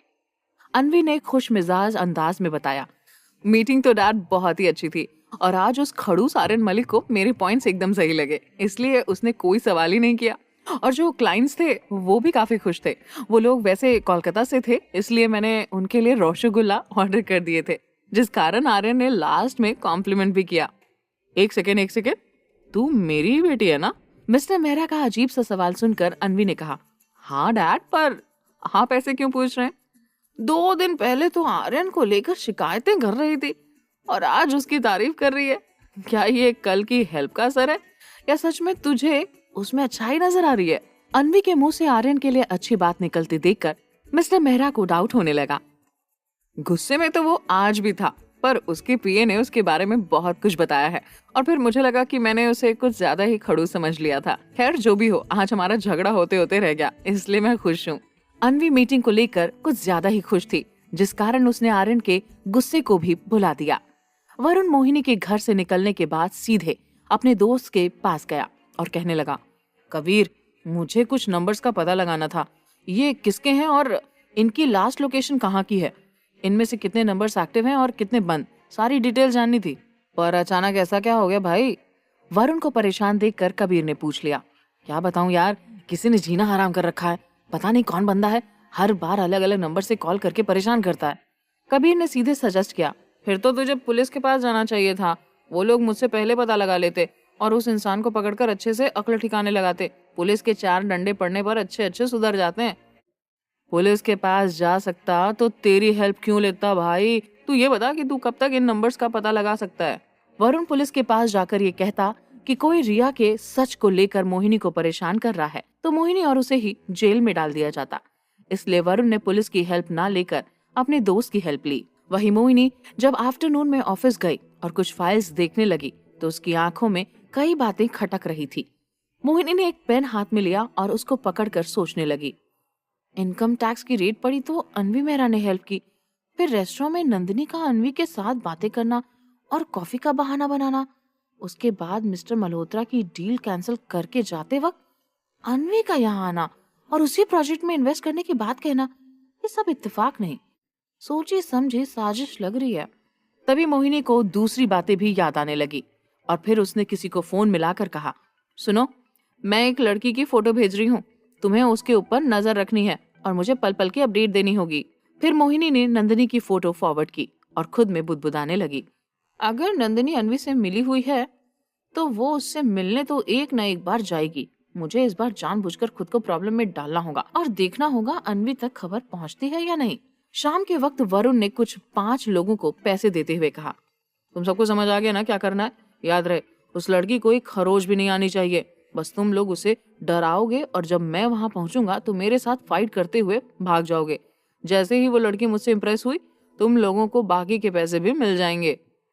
सिर्फ इतना सा काम, ये तो हमारे बाएं हाथ का खेल है। 5 लोगों में जो लीडर था उसने नोटों को चूमते हुए कहा, ठीक है, अब जाओ यहाँ से और पैसे लेने के लिए कहाँ मिलना है मैं बता दूंगा। उन लोगों को भेजने के बाद वरुण खुद में बुदबुदाने लगा, अनवी सॉरी माइला, तुम्हें पाने के लिए थोड़ा सा डराना तो होगा ही, तभी तो मैं तुम्हें बचाकर हीरो बन पाऊंगा और जब तुम मुझसे इम्प्रेस हो जाओगी तभी तो मैं तुम्हारे करीब आ पाऊंगा। वरुण ने जिस दिन से अनवी को देखा था तभी से वो उसकी खूबसूरती और पैसों का दीवाना हो गया था। जब ठीक 9 बजे अनवी अपने ऑफिस से निकलकर कार में बैठी और कुछ दूर गई ही थी कि तभी उसने देखा आगे लोगों की भीड़ जमा थी और शोर शराबा हो रहा था। पर अनवी को ज्यादा शोर शराबा पसंद नहीं था, इसलिए उसने दूसरे रास्ते से गाड़ी ले ली। 15 मिनट के सफर के बाद अचानक अनवी की गाड़ी रुक गई और वो बुदबुदाने लगी, अब इस गाड़ी को क्या हो गया? अभी तक तो ठीक से चल रही थी और अब अचानक रुक गई। ऊपर से मैंने ड्राइवर को भी छुट्टी दे दी। फिर वो गाड़ी से उतरकर देखने लगी और टायर की हवा गुल देखकर उसे झटका लगा क्योंकि एक साथ चारों टायर की हवा गुल हो गई थी। अनवी ने तुरंत अपना फोन लिया और दूसरे ड्राइवर को फोन मिलाने लगी, पर इससे पहले कि फोन लग पाता उसने किसी की सीटी की आवाज सुनी और वो इधर उधर देखकर घबराने लगी। अनवी ने डरते हुए मन ही मन में आह भरी, पहले से ही ये सुनसान रास्ता है और ड्राइवर भी साथ नहीं है, मुझे जल्दी से दूसरे ड्राइवर को बुलाना होगा और डैड को भी इन्फॉर्म करना होगा। अनवी ने जैसे ही फिर फोन पर ध्यान दिया फिर से उसी सीटी की आवाज आई और फिर अचानक कोई पीछे से उसकी ओर झपटते हुए फोन छीनने लगा। अनवी की पकड़ ढीली थी जिस कारण एक आदमी ने उसका फोन छीन लिया। अनवी ने तुरंत कहा, तुमने मेरा फोन क्यों छीना? मुझे फोन रिटर्न करो। फोन चाहिए तो ले लो ना, हम भी तो देखें तुम में कितना दम है। इसी वक्त दूसरे आदमी की आवाज आई और फिर 5 आदमी एक साथ अनवी को घेर कर उसे छेड़ने लगे। दूसरी ओर वरुण को मैसेज मिल गया था, काम शुरू हो गया है, आप जल्दी से आ जाइए। वरुण मैसेज पढ़कर फट से ऑफिस से निकल ही रहा था ताकि वो अनवी की नजर में हीरो बन सके, पर जैसे ही वो ऑफिस से बाहर आया मोहिनी ने उसे सामने से हक कर लिया और कहने लगी, वरुण काम हो गया तो चलें रोमांस करने। मैंने क्लब में हमारे लिए स्पेशल डिनर प्लान करवा रखा है और स्पेशल सीट भी बुक है हमारे लिए। हमने बहुत दिनों से साथ में कैंडल लाइट डिनर नहीं किया ना, तो सोचा आज कर लेते हैं।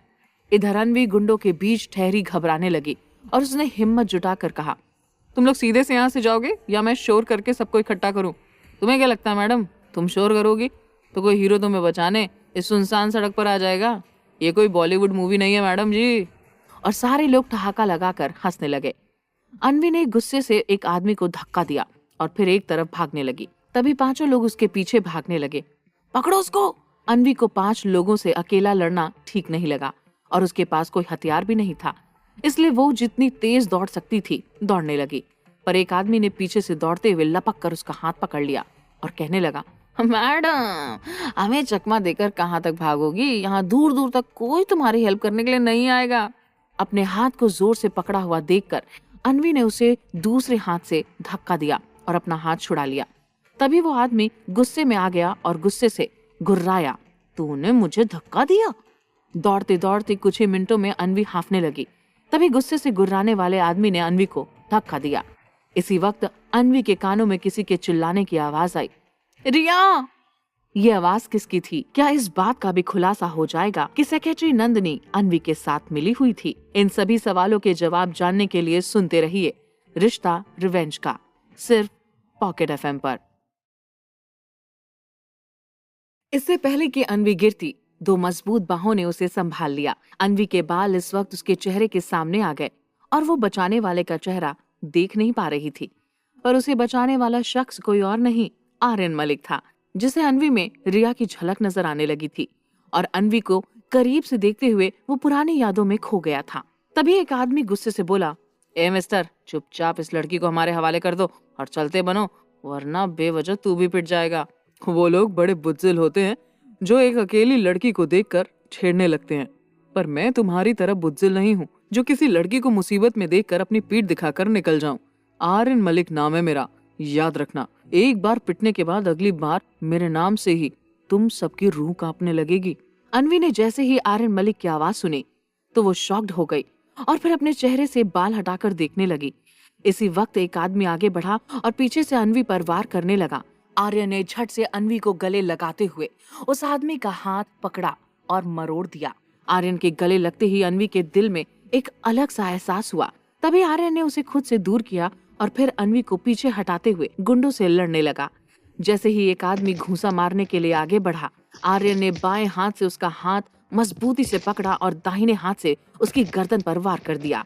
तभी दो लोग एक साथ उसे मारने के लिए आगे आ गए और आर्यन ने दोनों के बाल पकड़कर उनके सिर को आपस में टकरा दिया। इससे पहले कि वो दोनों कुछ भी कर पाते, आर्यन उन्हें पीटने लगा। एक आदमी पीछे ठहरकर वरुण को फोन लगाने लगा, पर वरुण का फोन ही नहीं लग रहा था। वो आदमी खुद में ही बुदबुदाया, यहाँ तो सर आने वाले थे हीरो बनने, फिर उनकी जगह ये दूसरा हीरो कहाँ से आ टपका, और वो कहाँ है? एक मोटा आदमी पीछे से आर्यन पर वार करने लगा। तभी अन्वी चिल्लाई, आर्यन पीछे देखो। आर्यन झट से मुड़ा और पीछे खड़े आदमी का हाथ पकड़ा, उसके पेट में लात मार दी। आर्यन दिखने में तो कोई 25-26 साल का लड़का था, पर शरीर से वो काफी ताकतवर था और उसकी एक लात से ही मोटा आदमी जोर से नीचे गिर पड़ा। जब 4 लोग घायल हो गए तो 5वां आदमी सीधे अन्वी पर वार करने लगा। उसके हाथ में एक रॉड थी जिससे वो अन्वी को मारने ही वाला था कि तभी आर्यन ने मजबूती से उसका हाथ पकड़ा और उस आदमी के सिर पर अपना सिर मार दिया। फिर आर्यन ने उसकी नाक पर घूंसा मारा और उस आदमी की नाक से खून बहने लगा। तू मेरी रिया को मारेगा, मेरी रिया को छेड़ेगा, हिम्मत भी कैसे हुई तेरी? आर्यन यही लाइन रिपीट करते हुए उस आदमी को मारे जा रहा था। आर्यन की बातें और गुस्सा देखकर अन्वी झट से चिल्लाने लगी, आर्यन छोड़ दो उसे, नहीं तो वो मर जाएगा। आर्यन छोड़ दो उसे। नहीं रिया, इसने तुम्हें छेड़ा और तुम्हें ये मारने वाला था। मैं इसे यूं ही नहीं छोड़ूंगा, इसकी तो मैं जान ही ले लूंगा। इतना कहकर आर्यन गुस्से से उस आदमी की धुलाई करने लगा। अन्वी ने आर्यन को रोकने के लिए जोर से कहा, आर्यन मैं रिया नहीं अन्वी मेहरा हूँ, तुम होश में तो हो ना? कब से मुझे रिया रिया कह रहे हो? अन्वी की बात जैसे ही आर्यन के कानों में पड़ी, उसने अन्वी की तरफ देखा। आर्यन को चुप देखकर जमीन पर पड़ा आदमी झट से उठा और भागने लगा। उसके 4 साथी तो पहले ही घायल होकर भाग चुके थे। आर्यन फिर अन्वी की ओर आगे बढ़ा और अन्वी के चेहरे को देखते हुए उसने अपना हाथ गाड़ी के शीशे पर दे मारा। आर्यन को फिर से अन्वी में रिया का चेहरा नजर आया, जिस कारण उसे अंदर ही अंदर बुरा लग रहा था और वो रिया की जगह किसी और को देना नहीं चाहता था। आर्यन, तुम्हारे हाथ से खून बह रहा है, तुम होश में तो हो ना? आर्यन का हाथ देखकर अन्वी घबरा गई और उसका हाथ पकड़ने लगी, पर आर्यन ने अपना हाथ पीछे खींच लिया। तुम्हें मेरी फिक्र करने की जरूरत नहीं है। ऐसे कैसे जरूरत नहीं है? उन बदमाशों से तुमने भी तो मुझे बचाया है, तो मैं क्यों ना फिक्र करूं? अन्वी आर्यन को डांटने लगी और फिर गाड़ी में से फर्स्ट एड किट निकालकर आर्यन की चोट पर पट्टी बांधने लगी। आर्यन एक पल के लिए चुप खड़ा होकर अन्वी को ही ताके जा रहा था और फिर गुस्से से गाड़ी में जा बैठा। इससे पहले कि अन्वी कुछ भी कह पाती, वो गुस्से में गाड़ी चलाने लगा और अन्वी को उसने वही छोड़ दिया। आर्यन मुझे रिया क्यों कह रहा था? कहीं उसे पता तो नहीं चल गया कि मैं रिया हूँ? नहीं नहीं, ऐसा नहीं हो सकता। जब मुझे मोहिनी ही पहचान नहीं पाई तो आर्यन कैसे पहचानेगा?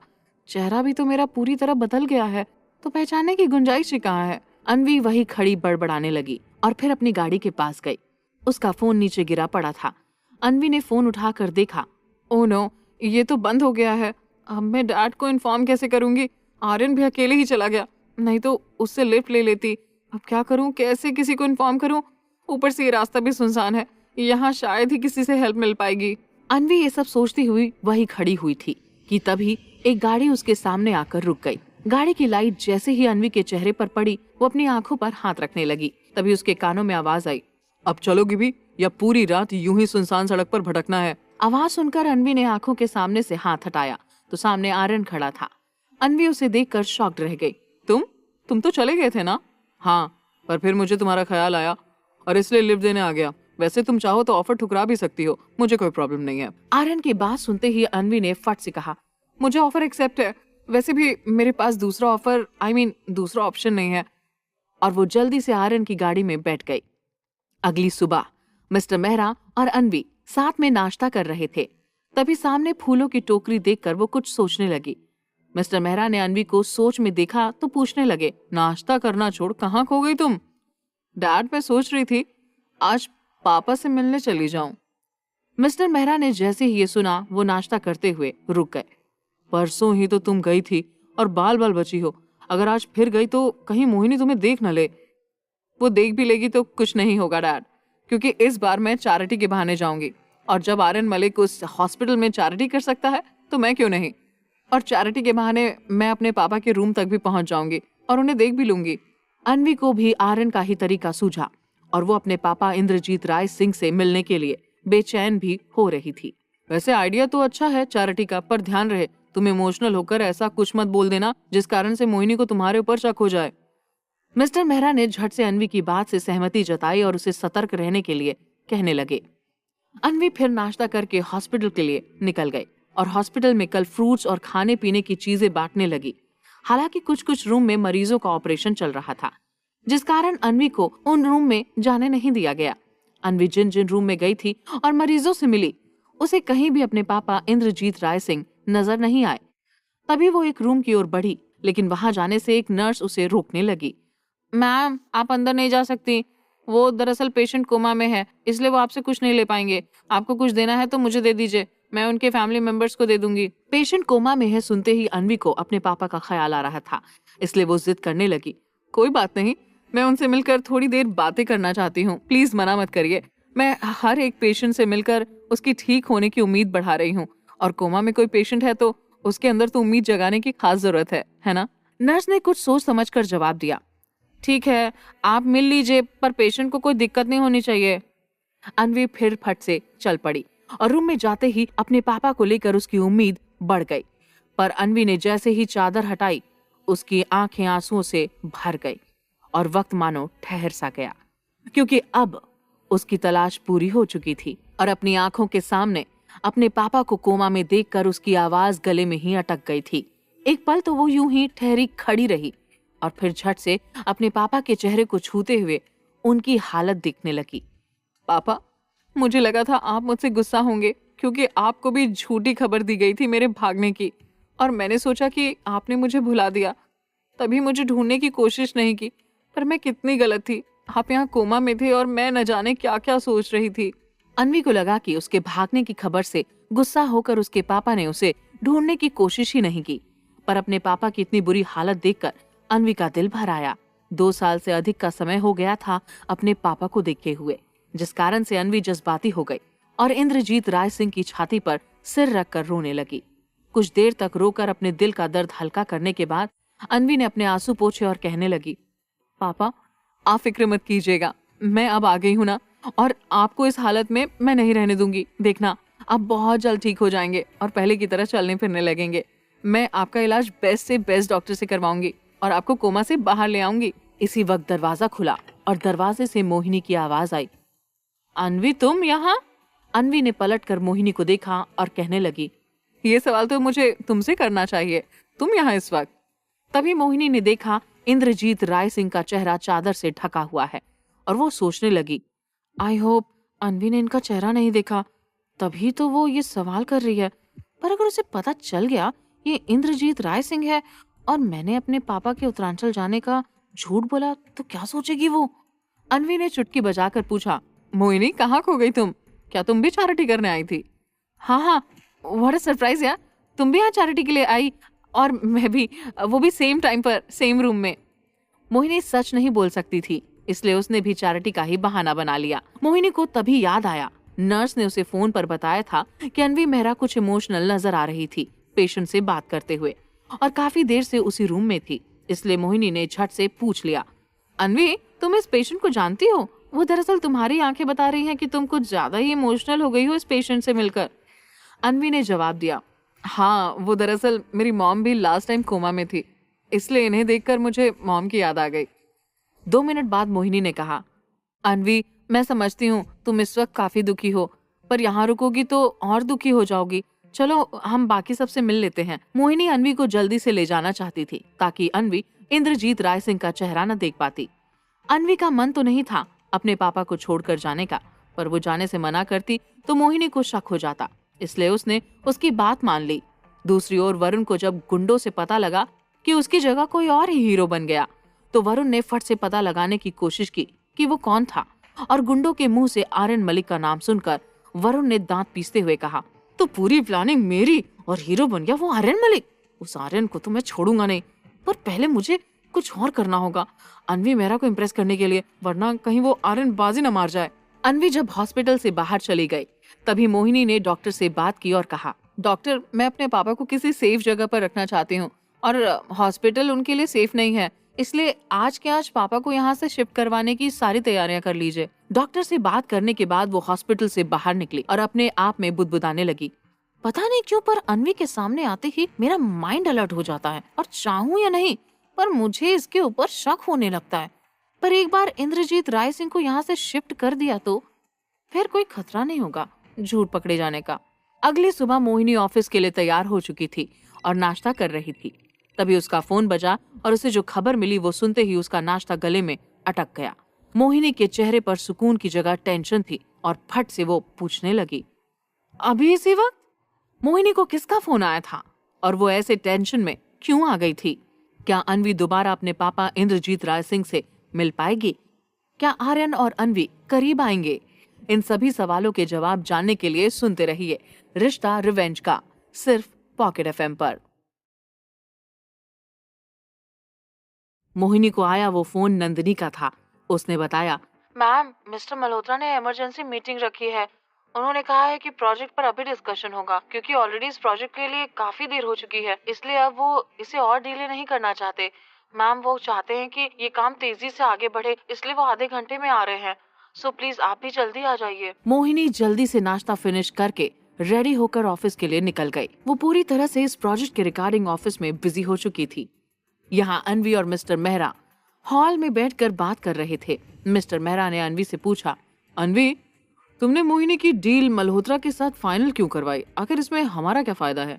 अनवी ने मिस्टर मेहरा को बताया, डैड मैंने बहुत सोच समझकर डिसाइड किया है कि मोहिनी मल्होत्रा के साथ आगे बढ़े, क्योंकि उसके बाद हम मल्होत्रा के जरिए मोहिनी से वो सब करवाएंगे जो हम चाहते हैं। मोहिनी से अननेसेसरी ढेर सारा इन्वेस्टमेंट करवाएंगे और वो इस प्रोजेक्ट के लालच में अपना सारा पैसा लगाती जाएगी, पर जब उसके पास प्रोजेक्ट में लगाने के लिए कुछ भी नहीं बचेगा, तब ना तो वो प्रोजेक्ट को छोड़ पाएगी और ना ही उसे कंटिन्यू कर पाएगी, और तब हम मोहिनी को इतना मजबूर कर देंगे कि मजबूरी में वो हमें राय सिंह कंपनी में पार्टनर बना ही लेगी, और तब मेरी शुरुआत होगी राय सिंह इंडस्ट्री में एंटर करने की। तभी अचानक फोन आया और अनवी को खबर मिली कि मोहिनी अपने ऑफिस आ चुकी थी। ये सुनकर अनवी अचानक उठकर रेडी होने के लिए अपने रूम की तरफ जाने लगी। ये देखकर मिस्टर मेहरा ने पूछा, अनवी क्या हुआ, तुम अचानक कहाँ जाने लगी? क्योंकि डैड मेरा काम हो गया, मोहिनी अब मल्होत्रा के साथ बिजी हो गई है, इसलिए अब मुझे अपने अगले स्टेप को कंप्लीट करना होगा। और अनवी रेडी होने लगी। अनवी मोहिनी को मल्होत्रा के प्रोजेक्ट में व्यस्त करके हॉस्पिटल के लिए निकल गई। वो जैसे ही अस्पताल पहुंची, एक बार फिर टाइट सिक्योरिटी से उसका सामना हो गया। अनवी ने धैर्य रखते हुए रिसेप्शन पर बताया, सर वो कल मैं डोनेशन को लेकर अस्पताल आई थी और यहाँ से जाकर पता चला कि मेरी एक रिंग मिसप्लेस हो गई थी। मुझे अच्छी तरह से याद है कि जब मैं हॉस्पिटल आ रही थी तो रिंग मेरे हाथ में थी। आई थिंक यही किसी कमरे में चीजें देते वक्त गिर गई होगी। मैंने कई मरीजों से भी हाथ मिलाया था। अब आप लोगों को परेशान नहीं करना चाहती, क्योंकि आप लोग तो वैसे ही बहुत बिजी हैं, इसलिए अगर आप परमिशन दे तो मैं खुद ही जाकर एक बार देख लेती हूँ। वो रिंग मेरे लिए बहुत इंपॉर्टेंट थी, सो प्लीज बस मुझे आधे घंटे का समय चाहिए। थोड़ी सी नानुकुर करने के बाद अचानक वहाँ के हेड अनवी के सामने आए। कुछ देर उससे बात करने के बाद उन्होंने स्टाफ को ऑर्डर दे दिया। अरे भाई, ये इस शहर के जाने माने इंडस्ट्रियलिस्ट मिस्टर मेहरा की बेटी हैं। आप लोगों को इनसे इतने सवाल पूछने ही नहीं चाहिए। और फिर कल ही तो हमारे यहाँ आई थी। अनवी जी, आपकी असुविधा के लिए हमें खेद है। आप प्लीज जाकर अपना सामान चेक कर सकती हैं। हम उम्मीद करते हैं कि आपकी वजह से किसी को कोई परेशानी नहीं होगी। ये सुनकर अनवी खुश होकर गई और कहने लगी, thank you so much sir. बस मुझे आधा घंटा ही लगेगा, मैं अभी आती हूँ। इतना कहते हुए वो एक बार फिर उसी रूम में पहुंच गई। पर ये देखकर उसका दिल धक से रह गया कि उसके पापा मिस्टर इंद्रजीत राय सिंह वहाँ नहीं थे। वो घबराई हुई सी यहाँ वहाँ देखने लगी और भागकर नीचे रिसेप्शन में जाकर पूछना शुरू कर दिया। कल मिस्टर इंद्रजीत जो ऊपर वाले फर्स्ट रूम में थे, मैं उनसे मिलकर गई थी, पर अब वो यहाँ नहीं है। कहाँ चले गए? नर्स ने रजिस्टर देखते हुए कहा। यस मैडम, उन्हें कल ही यहाँ से डिस्चार्ज कर दिया गया। क्या डिस्चार्ज कर दिया गया? क्या मैं जान सकती हूँ कि इस वक्त वो कहाँ है? नहीं, ये हम नहीं बता सकते, हमें बताना अलाउड नहीं है और हमारे पास कोई इन्फॉर्मेशन भी नहीं है। जिन्होंने उन्हें एडमिट किया था वो ही उन्हें यहाँ से लेकर गए हैं। इससे आगे हम कुछ और नहीं बता सकते, सॉरी। अब अनवी के सामने फिर से एक चैलेंज था कि उसने कितनी मुश्किल से अपने पापा को ढूंढा था, पर उसे फिर पापा से दूर कर दिया गया। आखिर मोहिनी कहाँ ले गई होगी उन्हें? इसका मतलब कि मोहिनी और वरुण को कोई तो शक हुआ होगा, जो रातों रात उसने पापा को यहाँ से गायब करवा लिया।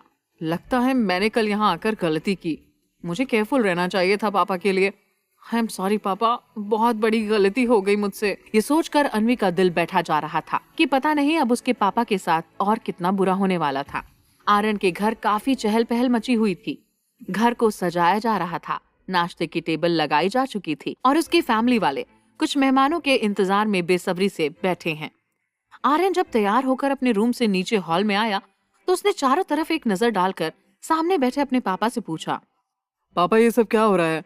आज कोई फेस्टिवल है या फिर किसी का बर्थडे? कहीं मैं कुछ भूल तो नहीं रहा? वरना मुझे फिर सुनने को मिल जाएगा कि बिजनेस के अलावा कुछ सोचता ही नहीं। खासकर माँ मुझे ये डायलॉग सुनाने से नहीं चूकेगी।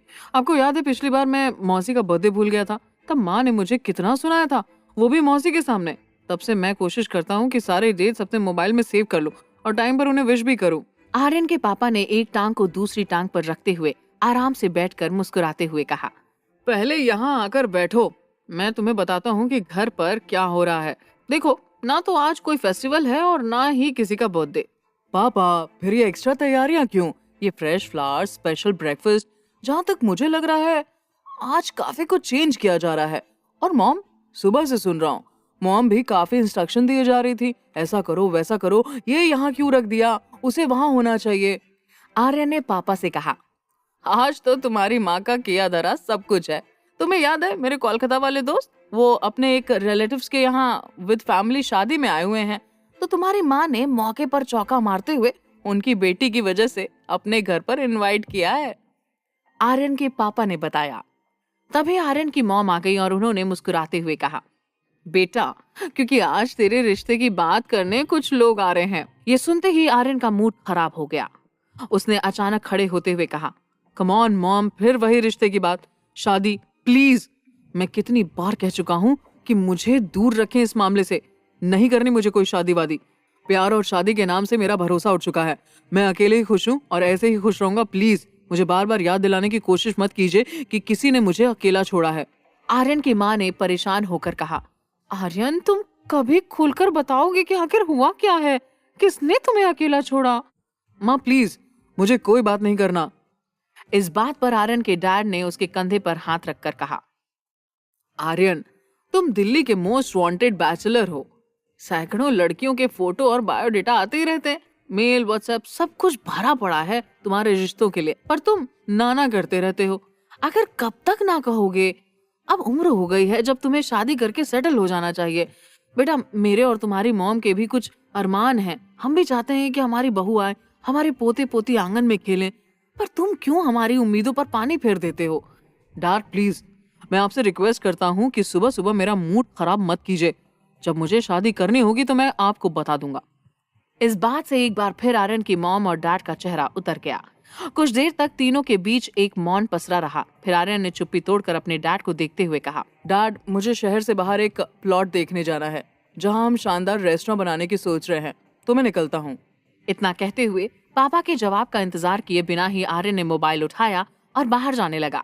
पर जाते हुए एक बार फिर वापस आया और अपनी माँ के गले में बाहें डालकर उनका गाल चूमते हुए कहा, दुनिया की सबसे सुंदर मेरी माँ, इस तरह मुंह फुलाकर मूड खराब मत कीजिए, वरना आपके चेहरे पर झुर्रियां आ जाएंगी और आपको पार्लर जाना पड़ेगा। आप हंसते हुए ही अच्छी लगती हैं। और ये सुनकर उन्होंने भी आर्यन को एक चपत लगाकर कहा, देखा, माँ को मनाना खूब आता है इसे, पर माँ के मन की बात कब समझेगा मेरा बेटा। इतना सुनते ही आर्यन हाथों को ऊपर करते हुए ये कहकर निकल गया, मॉम प्लीज फिर से शुरू मत हो जाना, ओके बाय, मैं जाकर आता हूँ। और वो खुद ही कार ड्राइव करके प्लॉट देखने के लिए निकल गया। यहाँ दिमाग में काफी मशक्कत करवाने के बाद आखिरकार अन्वी को एक आइडिया मिल ही गया कि वो किस तरह से अपने पापा तक पहुँचती।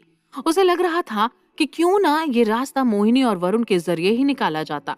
इसके लिए सबसे पहले उसने मोहिनी और वरुण को एक साथ मेल किया, डियर मोहिनी वरुण, अगर आप चमेली के बुके का, बर्थडे वाली पेंटिंग का और उन अननोन नंबर्स के कॉल्स डिटेल्स जानना चाहते हो तो अगले 2 घंटे में उसी जगह पर मिलो जहां तुमने कल मिस्टर इंद्रजीत सिंह को शिफ्ट किया था। किसी तरह का कोई सवाल जवाब करने का तुम्हें कोई हक नहीं है। अगर तुम्हें ये सारे सबूत चाहिए और जानना है कि मैं ये सब क्यों कर रहा हूँ तो 2 घंटे से 2 मिनट भी ऊपर नहीं होना चाहिए। तुम्हारा शुभ चिंतक। अन्वी ने सोच समझ कर ये मैसेज किया था क्योंकि वो मोहिनी को संभलने के लिए टाइम नहीं देना चाहती थी। आखिर उसका प्लान सक्सेसफुल हो गया। दोनों को जैसे ही मैसेज मिला वो फटाफट बिना सोचे समझे एक साथ उस जगह के लिए निकल पड़े। अन्वी ने पहले से ही छुपकर उनके ऊपर नजर रखी हुई थी और वो प्राइवेट टैक्सी से उनका पीछा करने लगी। आखिरकार 2 घंटे की ड्राइव के बाद वो शहर से दूर ऐसी अनजान जगह पर पहुंच गए जहां एक पुराना मकान था। इसके आसपास इक्का दुक्का मकान भी बने हुए थे। कोई बिलीव ही नहीं कर सकता था कि मोहिनी इंद्रजीत राय सिंह को यहाँ लाकर भी रख सकती थी। मोहिनी और वरुण हड़बड़ाते हुए अंदर गए, लेकिन जब उन्होंने वहां जाकर देखा तो वहां सब कुछ ठीक ही था। इंद्रजीत अपने कमरे में सो रहे थे और आसपास जो गार्ड थे वो भी वहीं थे। मतलब वहां उन्हें कोई भी गड़बड़ी नहीं दिखी। ये देखकर मोहिनी ने एक ठंडी सांस ली। दोनों ने मेल का रिप्लाई भी किया, हम यहाँ पहुंच गए, अब बताओ तुम क्या बताना चाहते हो। पर इसके बाद अन्वी ने कोई रिप्लाई नहीं किया। उसका काम बन चुका था और वो अपने पापा तक पहुंच गई। पर अभी अंदर जाना सेफ नहीं था। उसे पापा के बारे में पता चल गया था, यही काफी था। झांकते हुए वो आखिरकार उस रूम तक भी पहुंच गई जिस रूम में इंद्रजीत को रखा गया था। अन्वी सोचने लगी, आज से 2 साल पहले मेरे पापा इंद्रजीत राय सिंह के नाम को पूरा शहर जानता था, उनकी इज्जत करता था, उनका नाम था, रुतबा था, और आज मोहिनी ने उन्हें कहाँ लाकर खड़ा कर दिया। आज मेरे पापा खुद को ही नहीं पहचान पा रहे। कैसी हालत कर दी, उन्हें आसानी से पहचानना तक मुश्किल हो रहा है। और दूसरी तरफ मेरी माँ, उनसे तो मैं दोबारा मिल तक नहीं पाई। उनके साथ मोहिनी पता नहीं क्या कर रही होगी। मेरे बारे में माँ पापा को क्या क्या बताया होगा। और जब माँ पापा ने मोहिनी को समझाने की कोशिश की होगी तो शायद मोहिनी ने अपने भड़ास निकालने के लिए माँ पापा के साथ ऐसा किया होगा। हाँ, ऐसा ही हुआ होगा। पर अपने कर्मों का भुगतान करने के लिए अब तुम रेडी हो जाओ मोहिनी, क्योंकि अब तुम्हारी उल्टी गिनती शुरू हो चुकी है। ये सब सोचते हुए वो भावुक होकर अपने पापा को देख रही थी, पर तभी उसे पीछे से एक आवाज आई और जैसे ही वो पीछे मुड़ी, शॉक्ड रह गई। अन्वी के सामने कौन आया था? क्या वरुण और मोहिनी अन्वी को रंगे हाथों पकड़ लेंगे? इन सभी सवालों का जवाब जानने के लिए सुनते रहिए रिश्ता रिवेंज का, सिर्फ पॉकेट एफएम पर।